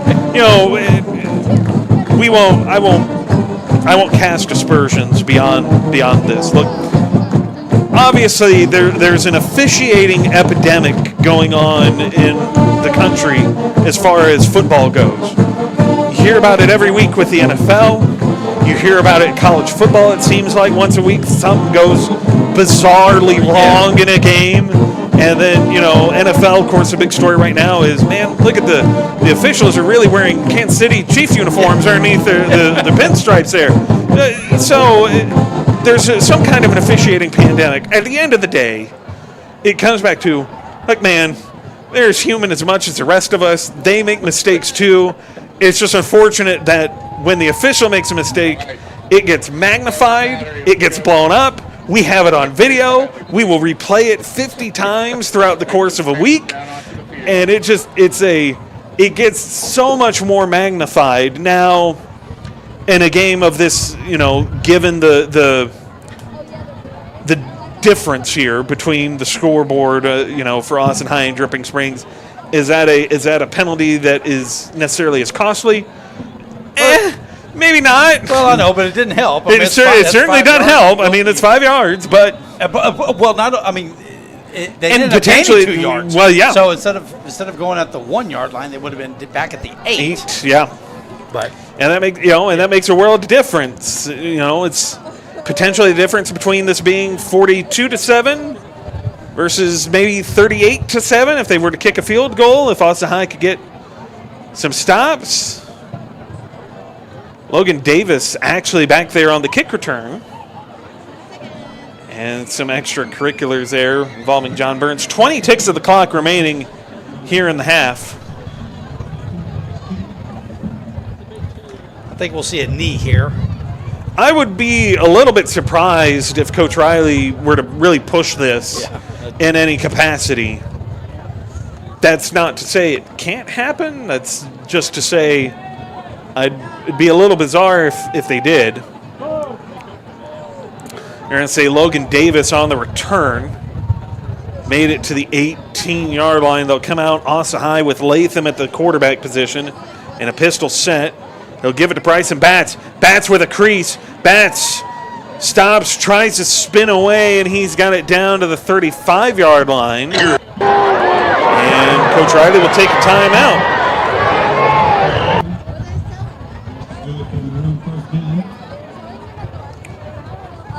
So maybe a little bit more gutsy than what we might have anticipated. That's right, maybe. 13 seconds left trying to get, I would assume you're going to, at this point, because you're out of timeouts. Yeah. Are you trying to get, I would assume you want at least 30 and a chance to spike it to try and pick up the rest. Do you really try to go all 65 in one shot? Yeah, I mean, at this point, Or take a couple shots because you have 13 seconds on the clock? I don't even know if you've got time to really get into field goal range and then attempt to stop. Right. Looks like they're going to try something here, running out 3 receivers to the right. 2 receivers and a tight end. They have that pistol set. Maybe they're just going to spread it, turn the hand to bats. It could be. Make somebody miss. They're going to bring Nelson Wright, the tight end, in motion, and there he goes. And Batts with all kinds of room. Batts turns a corner. Bryson Batts down the sideline and tripped up just short of the 15-yard line. The shoestring tackle keeps points off the board. I don't think so. You see them hurrying back to try and do just that. I don't think he did. Oh, we got a whistle. They've got whistles blowing. Are they going to give him the second back to try for the end zone? Oh, they got a substitution penalty. Okay. Okay. Well, there should be one on time down then. That would be correct, and you would have to replace the clock here. So should be 2 seconds put back on the play or on the game clock. And you're going to get a little bit of extra yardage here. So it's going to put you at the 9. They're not going to kick a field goal. They're going to. Well, field goal really doesn't do you any good. I get that. Sometimes I think, hey, let's take points are points, though. Points are points. I mean, I understand your sentiment. Yeah. I also understand the sentiment of yes. Here's Latham. He's going to look throw. Blitz coming. Trying to fire it in there. Incomplete. One of it, Donovan Kurak. Kurak was open. Latham just got rushed in the decision-making by the blitz. And that'll do it for the first half. Tough first half. Well, and it's a microcosm of really Austin High when not at House Park. We had that conversation last week that you're at House Park, Austin High looks pretty good. They don't make the mistakes. And from a penalty standpoint, they really haven't committed any tonight. No, correct. But the mistakes have come from ball security, decision-making, turnover on downs. You know, Vasquez maybe running downfield a yard too far before trying to break out, as opposed to just letting it sit. It's a microcosm of that. The other side of it is defensively being close, but not quite close enough to come up with a stop. Yeah. And just not having that spot.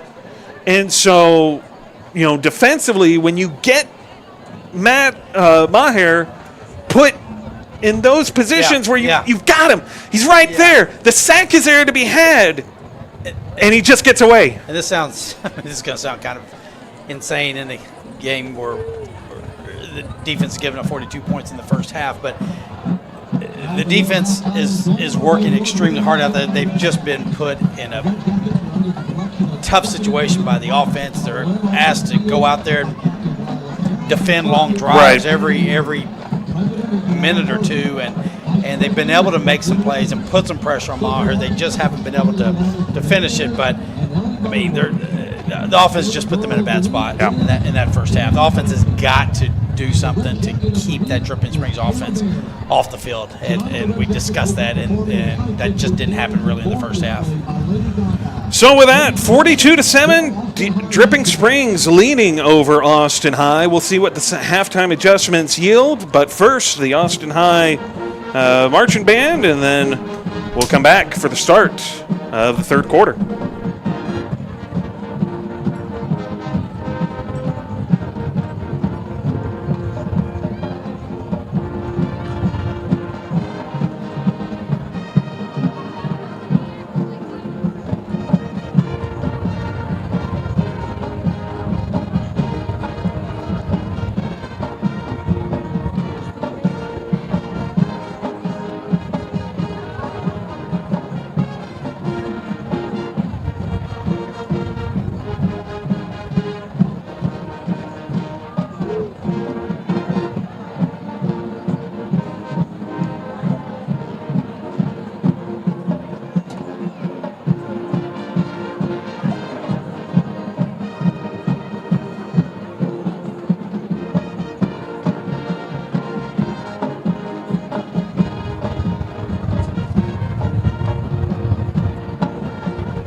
Tonight we will perform the first three and part of the fourth movement of our UIL show entitled Making Waves, featuring music by Kevin Day, Brian Balmezes, and Claude Debussy. Our featured soloists are Cam Larry on soprano sax, Lee Worsham on alto, Hudson Hall on tenor, Joaquin Torres on barry, Aiden Herrera on flute, Jack Hebert on flugelhorn, and Thomas Bryant on tuba. To our friends with the Dripping Springs Band, good luck on your UIL season. To our sponsor, Healing Foundation's Physical Therapy, thank you for your support. And thank you, parents, for all of your help. We could not do it without you. Ladies and gentlemen, the Austin High Band.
musician of the week is clarinet. The marcher of the week is Iris Worley. And now our 2023 band bell, Julia Borlath and Bo Logan Bell from 2023 will present the honorary mums to our 2024 band Bo, who is Matt Lawrence. And the 2024 bell is Alana Sager.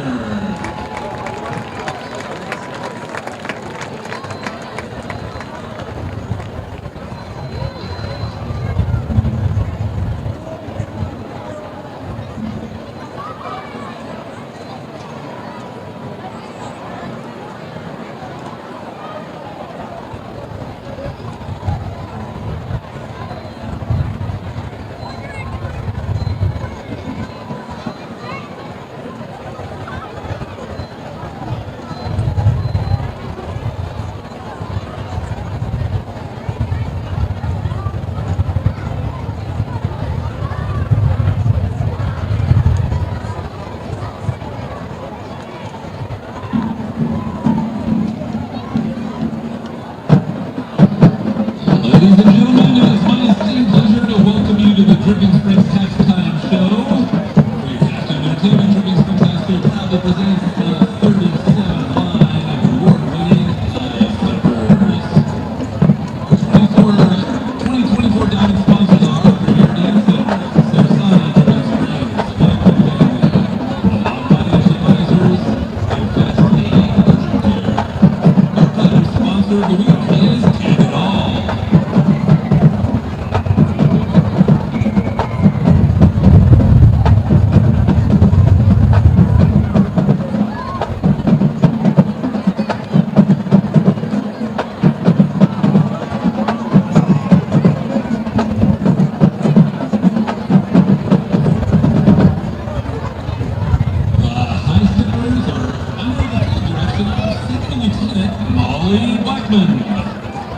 Senior Lieutenant Sophie Gamble, First Lieutenant Stella Rios, Captain Kay Elliott. The High Stepper of the Week is Daly Vernon. And we'd like to tonight give a special shout out, wishing her a very happy birthday to Paula Bayeso. Joining the High Steppers on the field tonight are Little Stepper mascot Abby Acker and Lily Ehlers. High Steppers are under the direction of Taylor Roper and Liz Wisdom. This week the High Steppers are performing their traditional homecoming kick to Magnificent Seven.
evening, ladies and gentlemen. Welcome to the halftime presentation of the 2024 homecoming court of Dripping Springs High School.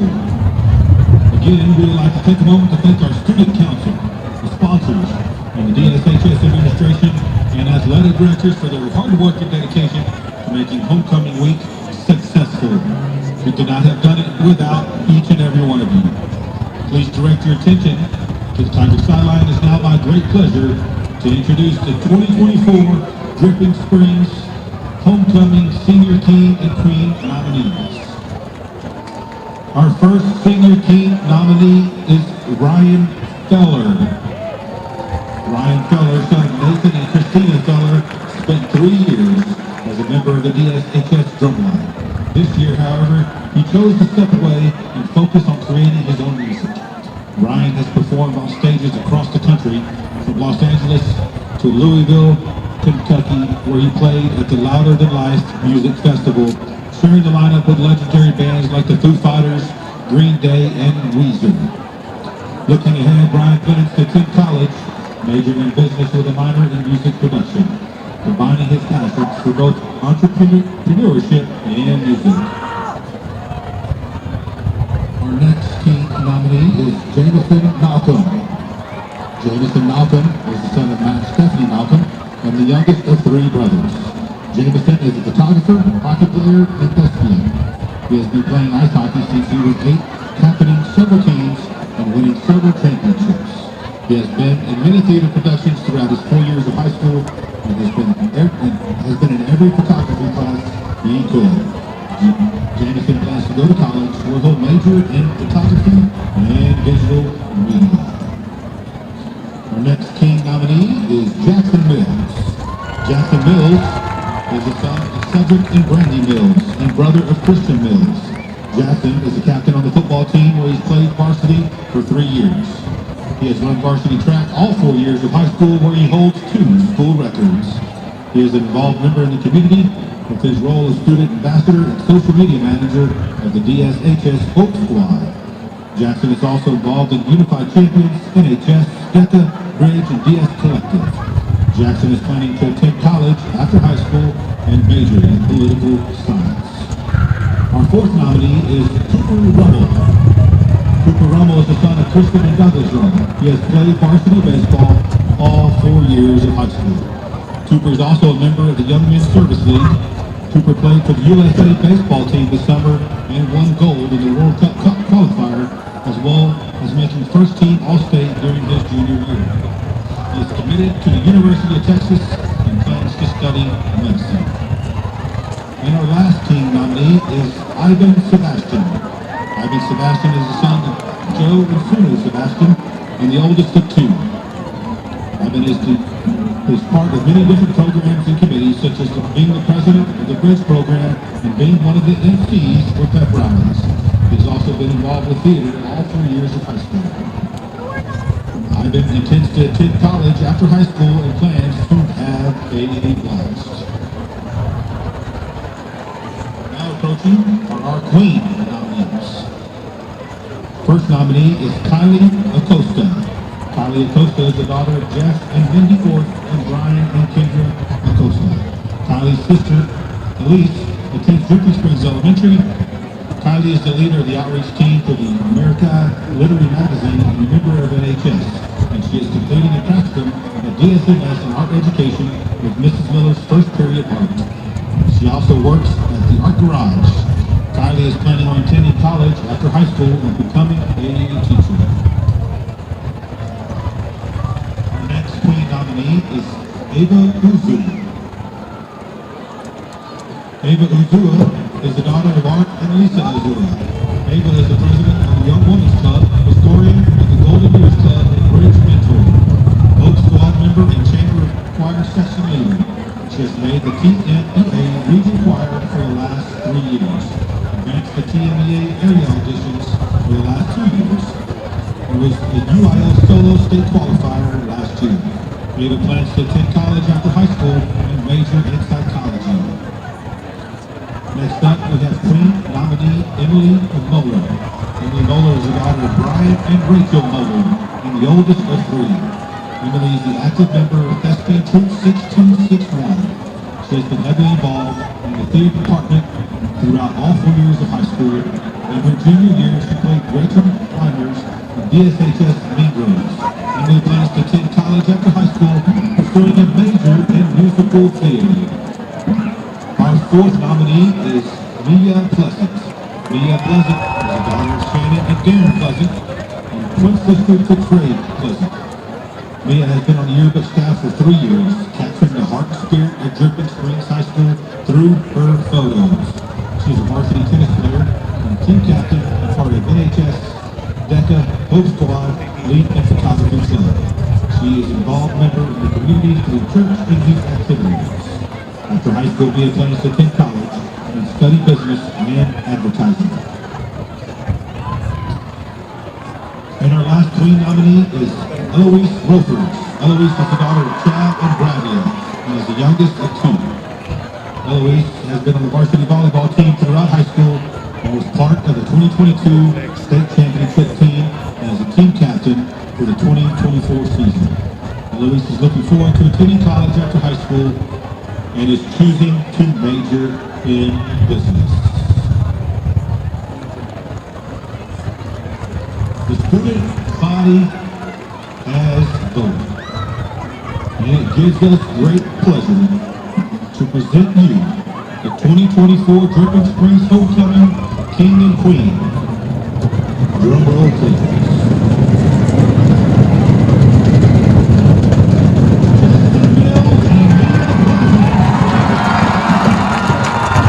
Congratulations, Justin and Mia.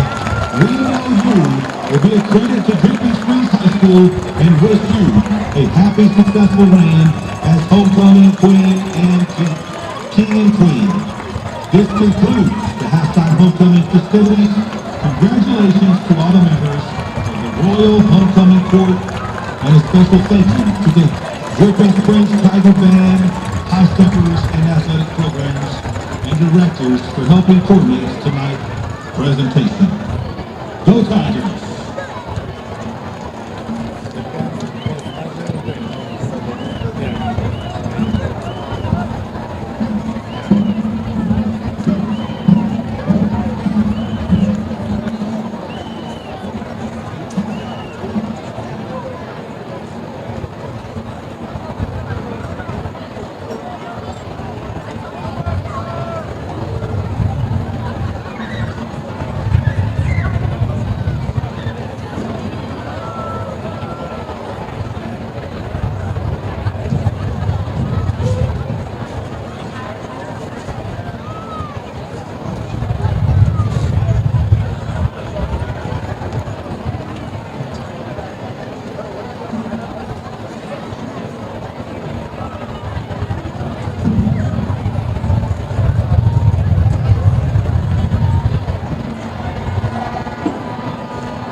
Here comes the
All right, welcome back in.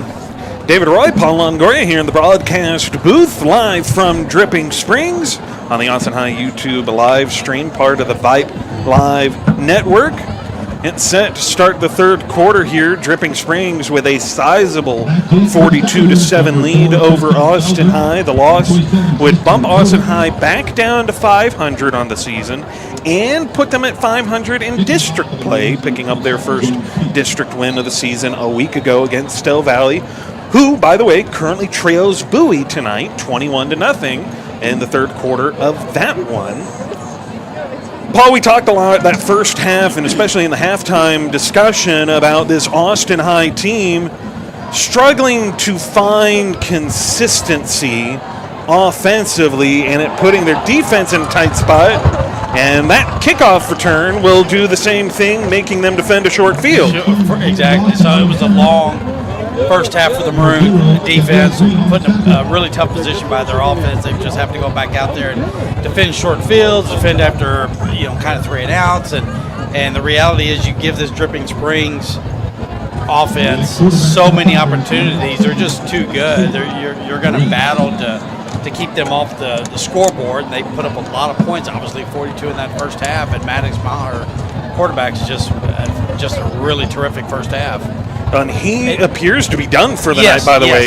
Had the injury in the first half, not entirely sure. It stemmed from a hard collision on a long scramble by him. We're not entirely sure specifics or anything like that. We won't get into that. So Mateo Perez comes in, and he'll take place. Jack Tyndall had the carry. He's a little banged up.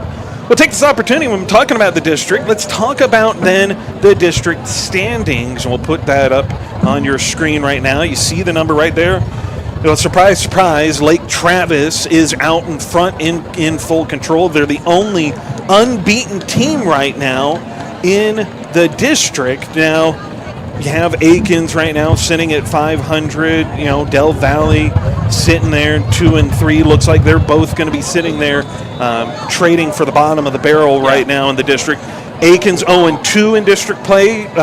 Del Valley getting ready to join them. Austin High, obviously, they picked up their first district win. Bowie 4-1, as is Dripping Springs. And here's Perez on a long throw and right through the breadbasket, so to speak. Incomplete.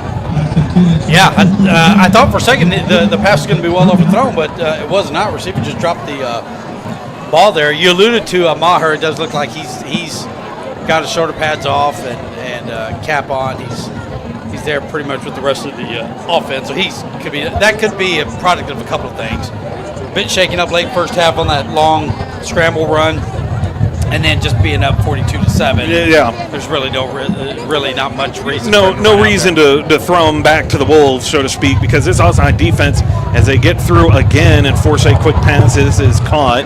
Ruiz and company make the stop peeler in there as well. You talk about it, not needing to force Maher out there. You're up 42-7, but also Maher was running for his life a little bit in that first half. Had success doing so, but he was running for his life there for a while. So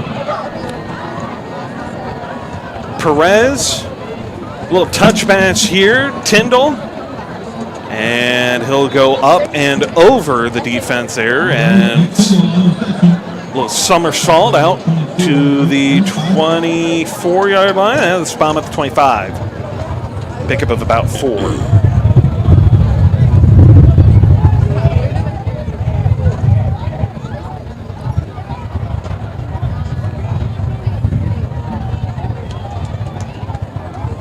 Perez really running this offense right now.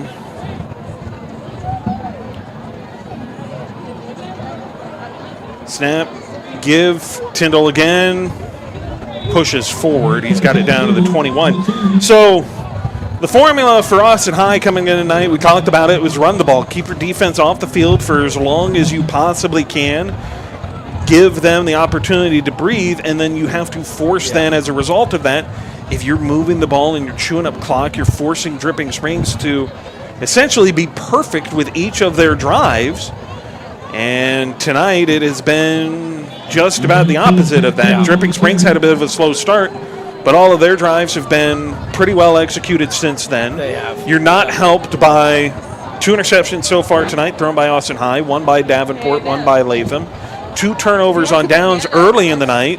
So you're giving essentially 4 separate opportunities back to Dripping Springs.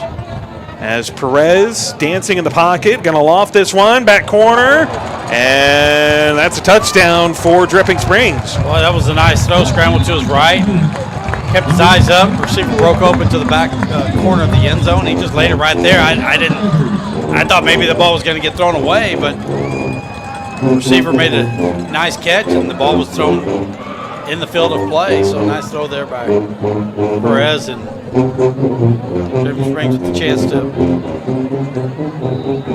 go up 49-7 here. We talked about you talk about all these different opportunities, right? And what Austin High has both not been able to do and what they have unfortunately done to themselves tonight, right? 2 interceptions, 2 turnovers on downs. Well, now obviously not all of those drives ended in points. Only one of them did not, though. 3 of them resulting really in some form or fashion points for Dripping Springs. So you look at that, you've essentially handed Dripping Springs 21 points on turnovers alone in some form or fashion. Could have been 28. Fortunately, you got the stop on that first set. So, I mean, you look at it, through that lens, like we were talking about, the scoreboard, it looks awful, right? It looks terrible. I mean, that looks like something out of a horror film. It probably fitting given the month of October. That looks like it belongs in a horror movie. But if you take that away, and it doesn't feel quite that bad if only you don't give them the opportunities. Ball security paramount over everything else. You've just got to, football games kind of played brick by brick almost, and the little things that you don't do during the course of the game, they eventually start to come back and haunt you. And again, I know it's really little when you say, golly, if they'd just been able to convert those 2 fourth and short. Sure. What does that mean in the grand scheme of things in a game that's 49-7? Well, it means that you've got the ball at least a total of 6 more minutes, and that 6 minutes that the Dripping Springs offense is not out on the field, and we know that in 6 minutes they can probably score 3 times.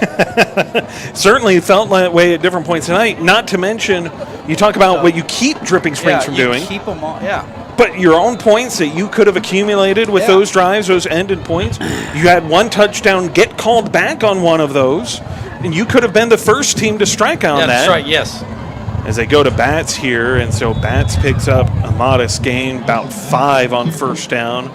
It's from the 19 down to the 24. That early callback touchdown was big. You get a chance to kind of throw the first haymaker, and maybe over the course of 48 minutes, it doesn't mean it doesn't really change the outcome, but at least early on you're in the fight, you're battling, and it's the other team that's playing from behind. But that's how it went. We'll get into that a little bit more because you touch on a really important point as Bat spins forward, picks up about 3 for more yards there. 8:36, 49-7, Dripping Springs lead. You talk about it here. Keeps you in the fight, but you talk about, well, maybe it doesn't change in the outcome. But the flip side here is maybe it does for the simple sake of that's a huge momentum swing play for a big play like that. You strike first, you get out in front. That in a game like this on the road against a really good Dripping Springs, the momentum more than the points itself. The points matter obviously, but feel good about yourself, and you're playing with confidence. Whereas when that call comes back, not that the body language signified this, as they give it to Childers, and Childers with a second effort maybe gets there. You've got the line judge on one side giving them about an extra half yard before they finally right themselves. A little bit short. It's about a yard short, but in a game like this, when you're on the road, that the momentum in and of itself almost matters more. And the body language from Austin High, when that call was called back, when the touchdown was called back, it wasn't necessarily defeatist, but something in them, something changed after that. It was almost like the here we go again, things are starting to snowball on us mentality. Austin High playing aggressive here on 4th and a yard. They're going to go for it. And the QB sneak.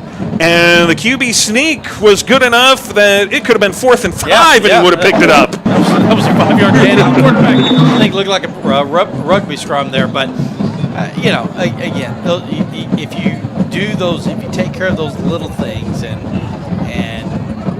keep that dripping springs offense on the sidelines, I've watched a lot of football in my life. I've yet to see an offense score when they're standing on the sidelines. Right.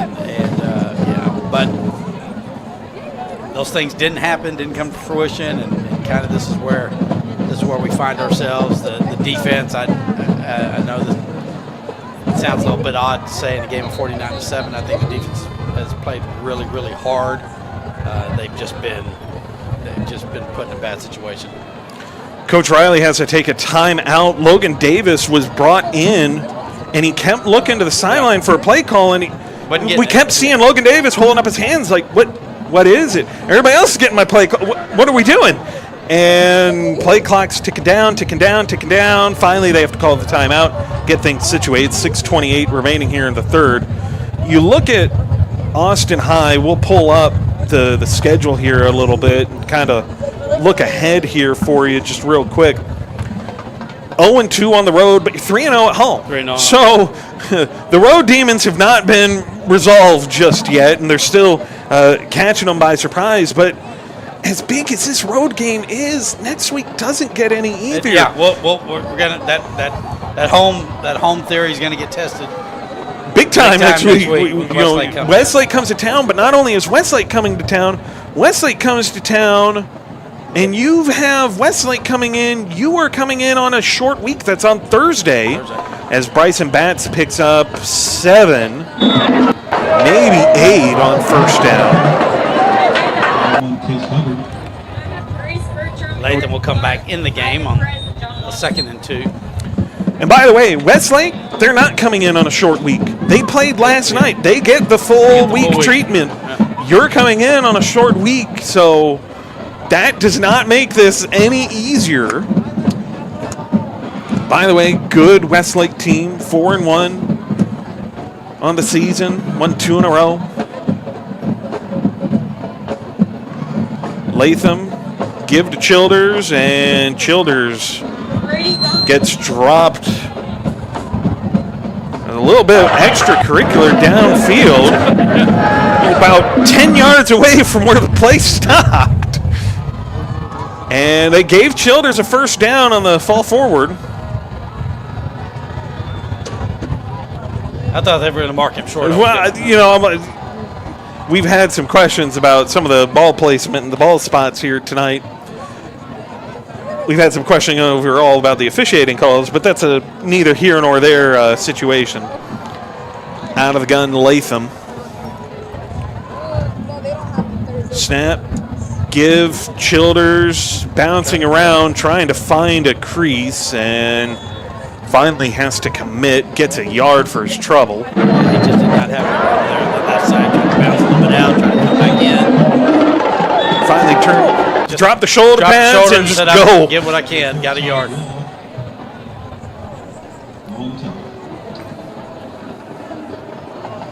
Inside 5 minutes ago here in the third. We talk about it, that Westlake game feels so big, especially now. You come into this. Still some winnable games, though. We talk about winnable games. Yeah. Aikens, Bowie still on the schedule. Those certainly looking to be winnable as the season progresses. Bryson Batts here picks up 5, maybe 4. Gets it out to the midfield stripe. Bowie, for all intents and purposes, really good 4-0 start. They are who we probably thought they were a little bit, though, that the 4-0 was maybe not quite as impressive as it looked on paper as they got into district play. Of course, Del Valley being beaten up by them right now, up 21-0. Del Valley, of course, you picked up that one. That's one of those gettable, winnable games. Bounce-back game last week. Aikens still to come on your schedule. But you still have that game against Bowie, which should be pretty good. And then, of course, the heavy hitters, Lake Travis, Westlake. Still to come is Latham off the play fake, has Kurek! Incomplete. Had it, but couldn't hold on all the way through. Looks like the defender was able to just get a hand in there and knock it out. I thought that was going to be a nice completion. Latham did a really nice job on play action, rolling to his left. Yeah, sold the Nice fake throw. Yeah, sold beautifully. it really, really well. Had all kinds of time and laid it out there, and Kirak just sort of slows up, had to pull up to get underneath it, and allowed the defender to close ground, poke it out. 4th down.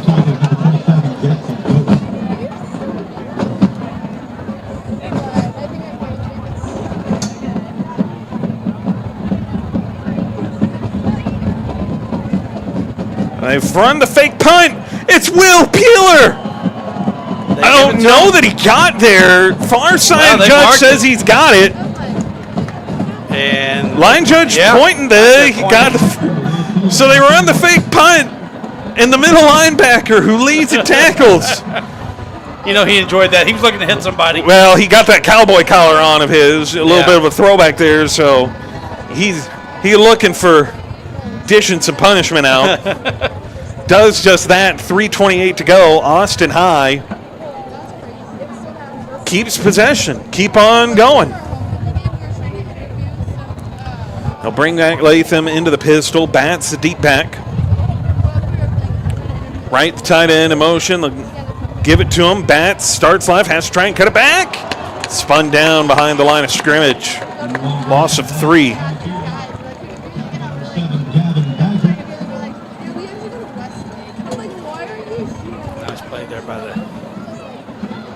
Dripping Springs defender coming in to get bats one-on-one. That's not an easy thing to do. And it feels like a situation. Dripping Springs saw it once before. They were ready for it. Tight end in motion. You're going to give it to Bats. He's going to follow, and Dripping Springs not fooled. And originally, it's kind of like an inside zone split where you have tight end going one way, running back tries to go the other way. Bats has to cut it back. And just does not work out. Latham had a rusher come free in his face through the C gap there, and he just has to get rid of it. They looks like they brought some heavy pressure on that one. Brought two extra defenders. Latham, nice job. You just got to throw it away. Bats was in the area, but that was a throwaway.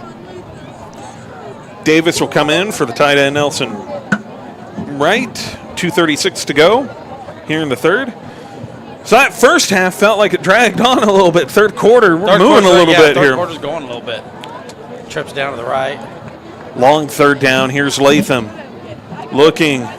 Set up a screen. It got batted down at the line. Trying to set up the tunnel screen for Donovan Kirak, and it is incomplete. Yeah. Looks like they might have had something working there. Dripping Springs did a nice job of getting up and deflected the ball, but they kind of let that defensive line come in. They kind of had some nice separation. They just couldn't get the pass to Kirak. Well, and a really good job timing-wise, right? Yes. When the quarterback comes back, hands come up, so that when he lets it fly, you're putting a mitt on there to knock it away. That's where those arm angles come in handy. Yep. That's something you see you change Patrick trajectory, Mahomes throwing it low just to get it to the receiver. Latham, this punt. It's going in the end zone. A little bit too good of a punt. Goes through the end zone for a touchback there. You know, once upon a time, date myself here, but the Greg Rogers stallback, he would jump up in the air. The jump pass that was very successful. You just got to figure out a way to get it around, over the defender.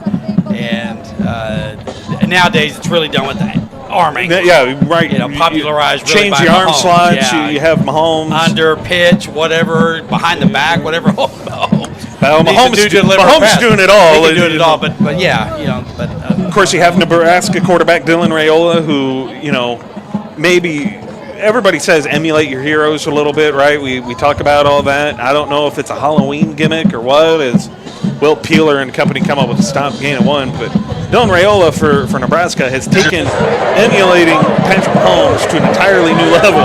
Wearing the 15, he's got the same equipment. He's got the headband, and when he takes the helmet off, man, he looks like Patrick Mahomes a little bit. I got to watch him play. He's having a very impressive freshman year. It's not often that a quarterback is in this case, Dylan Raiola, the son of an NFL center.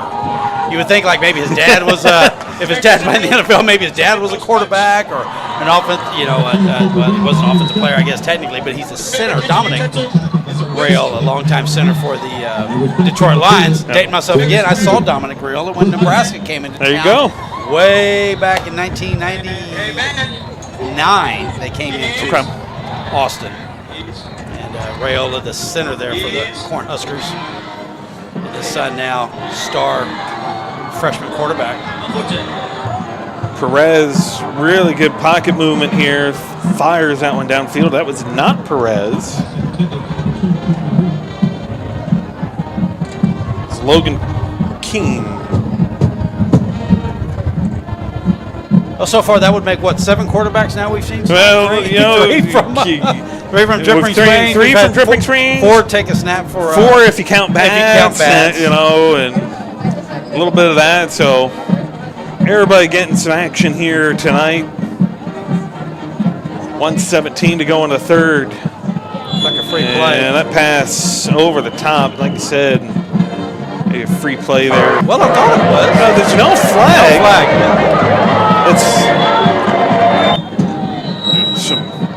It's the headset feedback we're hearing again outside. I'm hearing it in the.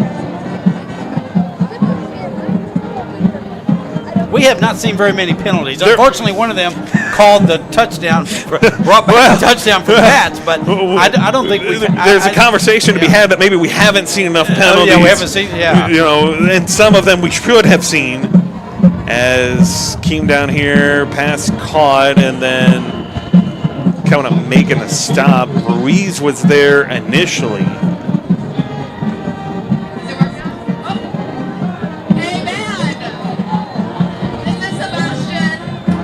Clock clean there.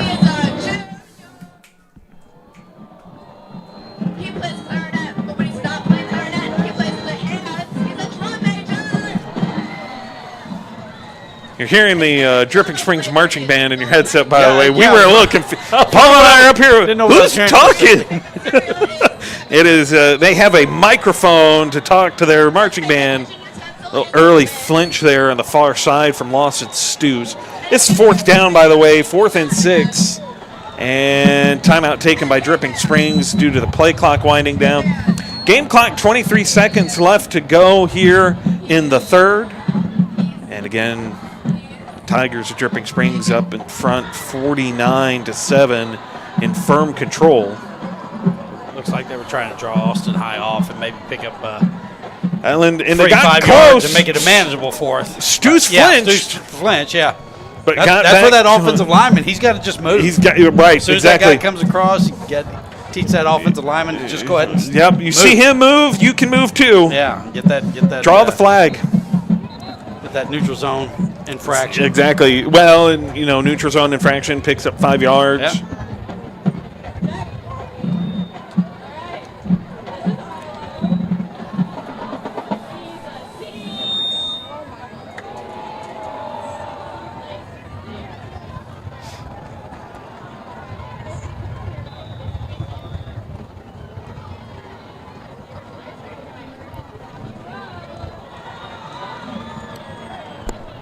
And Mateo Perez looks to be back in. Well, we got him in. Bats is deep. He's got 1 interception on the season. Can he have another? He's hoping they punt it. Well, it looks like that might be what they decide to do. Perez, just before the snap, took an extra yard back. Wow, can we just get the give punt himself off? a little room, and now whistle's blown, so looked like a little bit of an early movement. Well, again, maybe they were trying to draw and Austin High, but You're up 49-7. There's 21 seconds left in the third quarter. Can we just punt the ball? Yeah, like Or line up and just go for it. go pick one, whichever one you want. Pick one. Make a decision. Well, it still looks like, they may consider running a fake punt here. Who knows? And they do finally punt this one. It's a high spiraling kick. Bats gets under it. Fair catch signal. I'm waiting for to see some of the highlights that happened in college. I have not yet seen it at the high school level, where the confusion of did he or did he not call the fair catch? He did not call the fair catch. The punt team thinks play is over, and the returner just casually takes off. I didn't see a big fair catch signal there by Bats. I didn't. Well, that's kind of why I say that, because I thought for a second, like, is Bats just going to go now? Go, yeah. But like, no. do they think he waved for it? Yeah. And he just going to take off? And no, they say he waved for it. So, would have been a little bit of fun for us as Latham will come out firing. And he'll loft it for Bats with one hand. First down, Austin High. Well, that was a heck of a catch. He looked like Bats is a little bit shaken up. Looks like he may have gotten dragged down. The way he went down, maybe kind of feeling around something in the lower body, maybe something got wrapped up underneath him. We won't focus too much there in that capacity as he is being tended to. In the interim, we'll bowl up those standings again, kind of finish taking a look at everything. That was a nice scramble there by Latham. He motioned to Bats to just take off and go deep, and he dropped it in there. Nice catch by Bats. He's walking under his own power. Got a little bit of a hitch in his giddy up, but I expect we'll see him back at some point this game. I guess that will end the quarter. Yes, that should bring us to the end of the first quarter. So Austin High has the ball. Big throw, big catch as Bryson Bats pulls it in with one hand. And the Maroons trailing 49-7, looking to close that gap just a little bit. As we'll take a quick break. You're watching the Austin High YouTube live stream, part of the Vibe Live Network.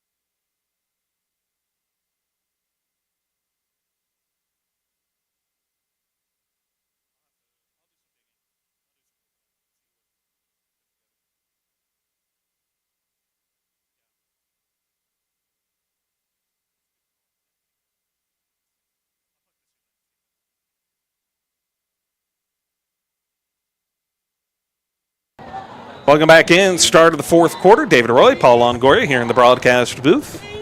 Austin High, 1st and 10 from inside the Dripping Springs 35. Latham with a 7-step drop puts it too high for Donovan Kurak. Too high and a bit behind, honestly. Him. Wow, boy, he had him. The coverage was not too bad, but Kurak had that inside leverage, and if Latham was able to put that ball inside, could have been a touchdown pass. Big touchdown, but Kurak has high to and kind of back shoulder, which you didn't want to throw back shoulder there. Right. Well, and Kurak has to stop and then kind of go up and turn to try and get to it, and just unable to do so. There are times to throw that back shoulder that's not where you want it on that one though. That's where the in a lot of those posts, you don't want to leave that back there like that. Yeah. You want to put it out and exactly let him run underneath it. He had leverage on him. He had inside. Give Childers on second down, picks up 2.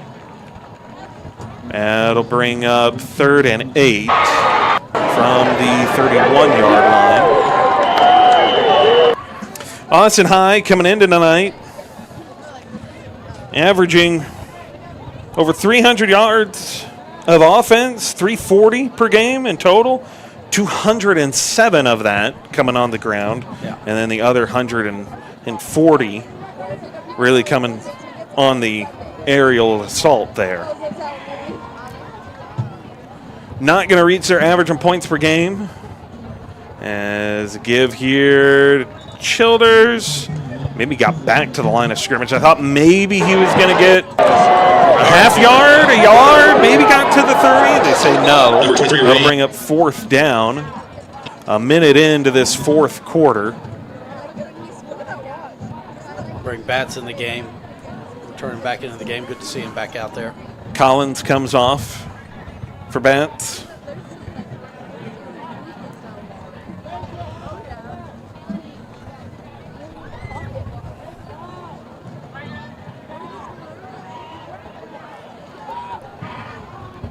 He'll set up. It's a wing to the right. Childers in the backfield.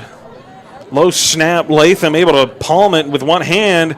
Gonna loft one down the sideline for Bats. There you go. There's a Draws the pass interference call. That was an easy call there. Bats got behind the defender. Latham put it out there to give him a chance to run under it, and the defender basically didn't turn around. His intent was just to Well, kind of get Bats' way and run into him. we can differentiate a little bit whether how put out there it was. Yeah. Me, it looked a little bit. Now, here's the good thing about it. He puts it short You gotta for come back Bats. to it, yeah. Bats has to come fighting back Yeah. for it. Defender doesn't turn back around, and defender bulls him over, Yeah. picks up the penalty. So it's one of those, can you pull off that? And it's one of the situations that if your defender is overrunning you a little bit, put it back shoulder, let him stop and keep going. And the defender had no idea where the ball was. Right. Well, and that's part of it, right? That I think Latham's hoping if I can put this a little bit under, as he'll look to throw again. This one into the end zone, incomplete. That one on the money, just better defensive play, tight coverage. But it's one of those. It looked like you throw it short, hoping that Bats can maybe get around Battle back. and come back Yeah. and get around it, but. Because, like you said, defender didn't turn his head back, kept running. Bats can throw a little dead leg and make him a stop. He keeps going. Bats has it. It's an easy 6. And you could almost see the penalty getting ready to come in Right. slow motion because that defender was going to run barreling down. Yeah. There was no stopping.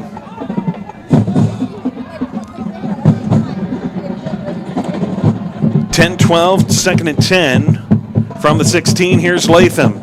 Pressure in his face and fading away. He makes the throw over the middle for Enzo Hoopman. Well, the pressure came from Dripping Springs, and Latham couldn't afford to wait even a half second. If he's able to get a half a count more, he's probably able to let his receiver break open. Make that Good catch, decision, right? Hoopman's coming open. Yeah, it's a yeah, smart he was. read. It's just unfortunate the he rush. didn't have time well, to get there. And Latham having to get the ball out the way they did, but as he's throwing it, he's backing away to give himself that room, and it creates an off-target pass at the 10:07 mark. You would like to be able to think that Latham has the time to just step into it. As here on the run, a little off-platform throw, trying to squeeze it in for Bryson Bats again, and it'll be incomplete. 4th and 10 with 9:59 to go in this one. Thought the DB got a little handsy on that one, but no laundry dropped on it. But it's another one. This one in particular, Latham rolling out. You almost want him. You had time. Just set your feet, but it's okay. You did the right thing, right? You roll out. You cleared the pocket. You bought time. Yeah. Set your feet. Make an accurate throw. Instead, his base gets narrow as he's trying to throw it on the run. Overshot Bats, and it's just slightly off target. A little bit behind. As Latham fires, intercepted. Trying to fit one in for Donovan Kurak, and that will lead to the 3rd Austin High interception thrown tonight. Yeah, you can see that one coming from up here. Again, same thing, kind of threw off balance. Didn't really put a lot of zip on the ball. Kurak initially, you could say he looked open, but you could clearly see that safety coming over, and, Well, and he was going to be able to get to that. And this place. one, it looked to me like when when Latham went to set it, he tried to set his feet, and it's almost like that lead foot gave a little bit more than what he wanted. That base becomes so much wider, creates an inaccurate throw. Not that even if it had been accurate, the way the defense was playing that, it may not have mattered whether he had a perfect base or not. That one I don't know was that safety going to was be coming anything. over. That safety was breaking on that ball immediately. And sometimes that's just good defense, right? Yeah, You bait your quarterback into making that throw that, hey, I can't make that play. You can fit that in there. And young quarterbacks especially, man, I got an arm. I'll fit that in there. I can laser it in there and makes that throw, and safety's thinking, gotcha. It's easy. Jumps it. Yep. Just cut right across it, made it. Had a couple of those that you back off and it's just let him. Come on. Go ahead. Throw it. Make my day. That's right. Kime pass incomplete, well too low in the turf at the ankles of his intended target, 9:07.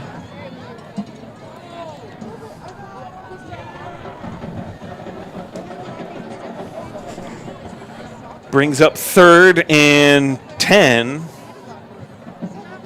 The way they have the spot marker, though, it looks a little bit more like 3rd and 9. Yeah.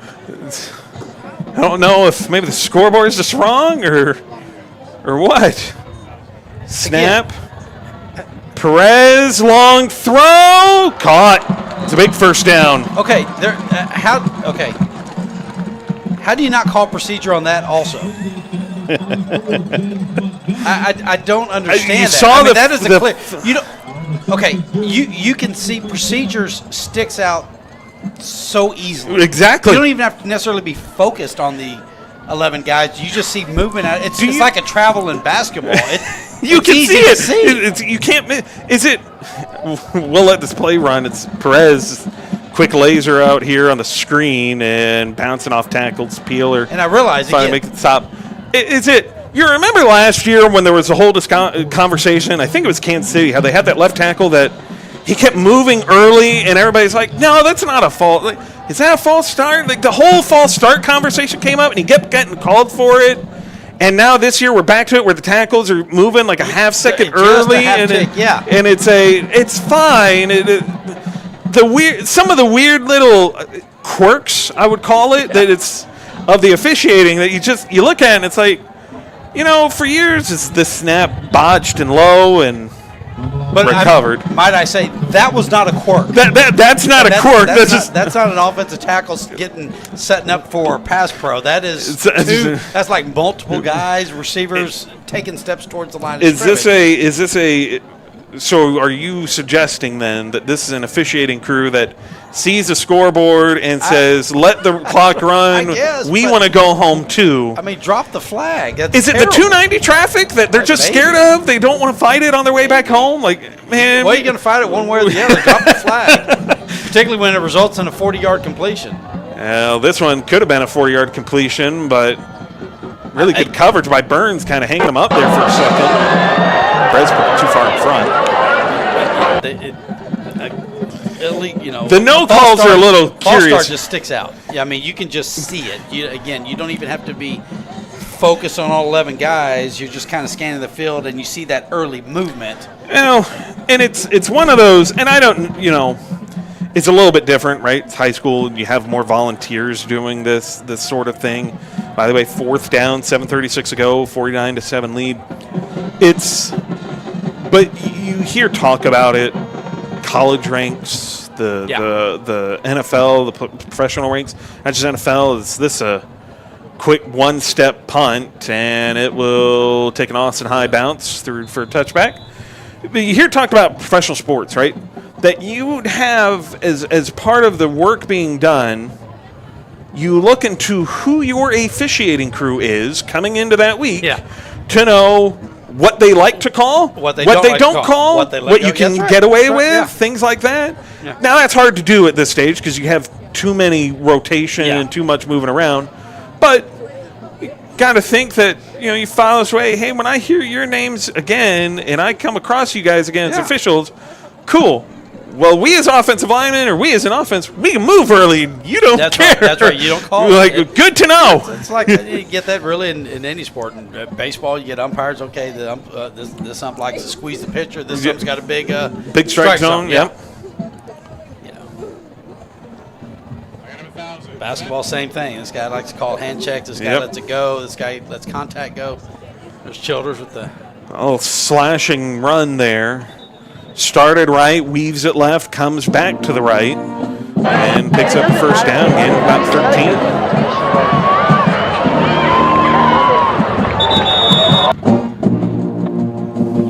13. Actually put him out at the 35-yard line.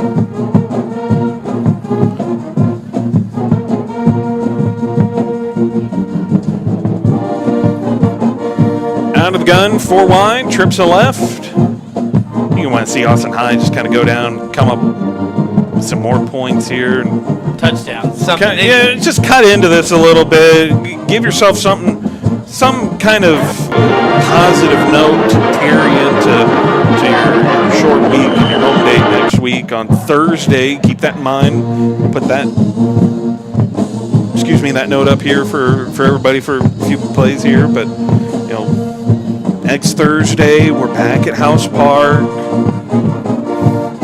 Of course, next week I'm having to pull a little double duty at House Park, but neither here nor there. Snap, give, and Childers again. Another first down. Nice run there, just kind of picking his way and getting behind those pads and finishing off that run. It's a little bit of after what we saw from Childers last week, it's one of those I wish we would have seen more of him earlier tonight. Yeah. Now, obviously, don't know, battling something, banged up a little bit, you're trying to rotate him out. Trying to maybe catch the defense by surprise, thinking, okay, we ran Childers a lot last week. You're probably expecting that. Yeah. Let's do something different. As they go right back to that hot hand, and boy, Childers had a crease, he but tripped. He just slipped on the turf. It looked like he was trying to make a kind of a hard cut back to his right. and just wipes Lost his out. footing. Yeah. Turf monster got him. Yeah. Picked up about 3 yards though, but yeah, he had a little bit of a crease and was about to get to that second level of the defense. 5.5 minutes remaining.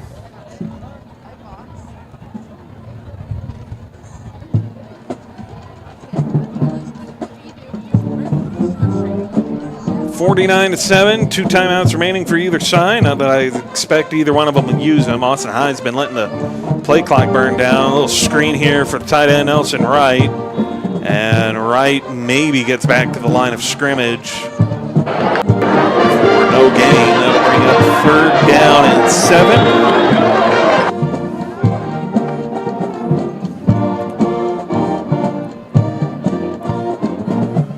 Kind of seeing some different faces coming in right now. PJ Antonelli, it looks like, in there coming in for Austin High a little bit. So you see some rotation. Last week we saw Vargas get a couple of carries late. Carries in there late.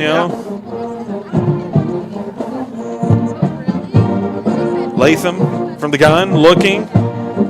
Has time, layering one out in front. Wanted Kurak, and Kurak couldn't get over there. And I'm not sure how that's not a penalty, but was I imagining was he held? I thought that he was held, like the defender had an arm grabbing his, trying to restrain him from getting past him. Yeah. Maybe that one I can maybe see. You call it hand fighting? Is that how you disguise it? I guess. They're going back and forth. Like, it's fine. I feel like that's just a hold. It's It looked like his body got turned. No, maybe not enough. I mean, maybe Kurak needs to sell it a little better. I don't know. Latham on 4th down. Pass incomplete. Wanted Bats, and Bats just never turned around to look for it either. Well, he was draped pretty well by the defender. Really have much of a chance to succeed on that. 4:18.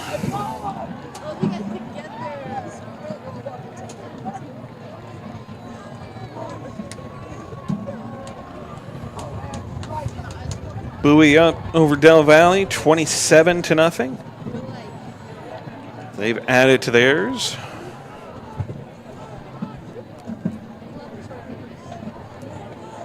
As Keem, give, and Peeler finally forcing out of bounds. Good hard run. Lawson Attaway picks up 8. Nice effort there by Wheeler just to get him out of bounds. Because he had a lot of acreage in front of him. If he doesn't get forced out of bounds. Bring up 2nd down. 2 to go. And a little play fake. Pass outside. And it's a 1st down for Dripping Springs. We'll pull up that schedule again one more time for everyone. Those of you watching at home, you want to make it out to a game or know where to find us and when to find us. Like we said, next week, Westlake at home. Then you go on the road. You'll play Aikens. That one obviously be a Burger game at Burger Stadium. You host Bowie. And then you'll end the season at Lake Travis. So stop and think about that. At this point, after tonight, we have crossed the halfway point of the season. 4 district games remaining on the slate for Austin High. Tonight's loss is going to drop you down to 1-1 in district play. You're sitting at 500. That's okay. You just have to win the rest of the winnable games, especially, and maybe catch one of your last 2 teams off guard a little bit. Aiken's certainly going to be that one game that you circle that's you should win that one from the looks of things. And Bowie becomes a good game that you need to win that one. Bowie certainly looks to be at least no less competitive than Dripping Springs, but, they're not in the Westlake, Lake Travis conversation. And then maybe do you catch one of them by surprise? Do you get lucky next week on a Thursday night in front of the home fans? Maybe. I know everybody at home, it's Westlake, right? There's no way. But sometimes you just catch them on the right night, and it's all it takes. Never know. We talk about tonight. Certainly looked like Dripping Springs had their hands full for a good hot second, and potentially this game could be very different if a touchdown doesn't get called back, if you're able to convert one of the 2 turnovers on downs. There's just so many different things that could have gone. I get it, everybody at home. It's a lot of woulda, shoulda, woulda, shoulda. Could have, woulda, shoulda. You have all of that, and I understand that. But at the end of the day, it all matters. It all adds up. It's not this one play ruined it, but it's an accumulation of some of the different things throughout the game. It adds up. So if you can get Westlake next week, you can force a few mistakes. You can avoid making some of the mistakes. If you can avoid and limit yourself on how many possessions you give them of your own volition, you might have a chance if you can do what the formula was to win tonight, which is control the clock, keep Westlake off the field as much as you can offensively. That means running the ball and really staying within yourself. Average yourself 4 yards a carry. That's okay. Make some short throws. That's fine too. Don't force anything. You have that aspect of it, and then the defense. The concern, and Coach Riley admitted to it early in the season, which is that secondary is probably what a lot of teams are going to target. Yeah, they're going to attack. Yeah, and we'll see it again next week. We're going to see it. They're going to go after this secondary. The question will be, can you improve from tonight on a night where your pass? Yes, they went after the secondary. They had success against your secondary. But your pass rush had a lot of success if you're Austin High. You had, on more than one occasion, Maddox Mayer dead to rights, and you just lost contain. You lost a handle on him. You couldn't bring him down. You tried a couple times. You had him around the ankles. You couldn't hold on. Next week, can you hold on? And that's going to be, I think, is it going to be the determining factor on a win? Probably not. You're going to need the ball to bounce your way a few times. You're going to need a couple breaks. We understand that. It happens. But if you can at least do those things, you can probably keep it within reach, which is what we were talking about tonight. Just keep it within reach. not able to do that carry. They don't punch it in, and Dripping Springs will come away with the win here tonight on homecoming night in front of the home fans. Well, it was a game. We talked about it. Maybe if we'd have been able to do some things early on, it would have been more competitive. It just. I know the scores is not really indicative of it. This was a much better effort than what we saw 2 weeks ago against Temple. Yeah. I thought they really played hard. I just think the defense eventually was just going to get gas, and the offense just didn't help them out enough because they need help in games like this. Right. But at the end of the day, it's a 49-7 loss, and they got to regroup. Things don't get easier next week. The reality is they probably get tougher next week. Yeah, we showed you the schedule earlier, and we've shown it to you now a couple times, but it doesn't get any easier, right? You have Westlake on the slate next week. You still have Lake Travis on the docket. Yeah, after the Westlake game, you have Aikens in there, but you have the Bowie game. And that Bowie game, Bowie certainly looks competitive. Certainly they look, that, like we said, not in the next tier up, but certainly in the same tier as you, which is we can compete, and we can keep it interesting, and we can make it look. So a lot of all of this comes into, you start the season, we talked about it, maybe you can come into district play 3-1, you come into it to 2-2. Yeah. That's okay. Yeah. You're not quite meeting expectation, what you would have thought maybe going into it, but you'll take it, right? The conversation, Coach Riley had, if we can come out of the season 8-2, and those are the only 2 losses, okay, we'll live with it. Okay, you picked up a third loss, here tonight. Okay, fine. If your only district losses are going to be Dripping Springs and Lake Travis and Westlake, maybe you take it. And you say, okay, take it, yeah. We'll live with that. That means you'll get in the playoffs. So we'll see, and it really boils down to a really big game next week that, as we've laid out, it's not just not easy because of the opponent. It's not going to be easy because you're coming on a short week, and they're not. And I know that may not sound like much. Well, what's the difference between the day? It compresses everything. Right. It's one less day to heal. It's one less day to get film study in and game plan for, while the other team does come in, as you mentioned earlier, on a full week. So it does make a difference. It makes a big difference. It compresses everything. And you've got to start shaving time off that you can do stuff here or there, whatever. But and again, with the opponent being Westlake, that is certainly magnified. It all gets magnified, and especially, again, like we mentioned, 4 games left in district play. It all gets magnified simply because there's not that many games left to really make it count. So every game now starts to matter more, and we'll see that next week, again, Thursday night at House Park. Kickoff at 7:30, pregame about 7 as usual. We'll see. And it doesn't get any easier. There's some things to be cleaned up. But as we said, throughout the half, throughout the game, if you take away the scoreboard looks terrible. We understand. But the way they played is not indicative of that scoreboard. It's not. And that's, I think that's the positive takeaway to be had. Yeah, the scoreboard, you lost. It looks ugly, but you didn't quit, and you maintained resilience fighting throughout. They certainly fought hard in that second half, and maybe if they do a few things differently in the first half, much more competitive game. But didn't, and so 49-7 later. So that'll do it for us here from Dripping Springs. Again, next week, Thursday night, 7:30 kickoff at home at House Park. Austin High takes on Westlake. That'll do it for us. On behalf of our entire broadcast crew, had Ian Mazie on the sidelines, had Cheyenne Fatima up here on the other camera crew, Lulu, our producer, Mr. James Scott, our resident scorekeeper, and resident heckler, I guess, if you want to call him that.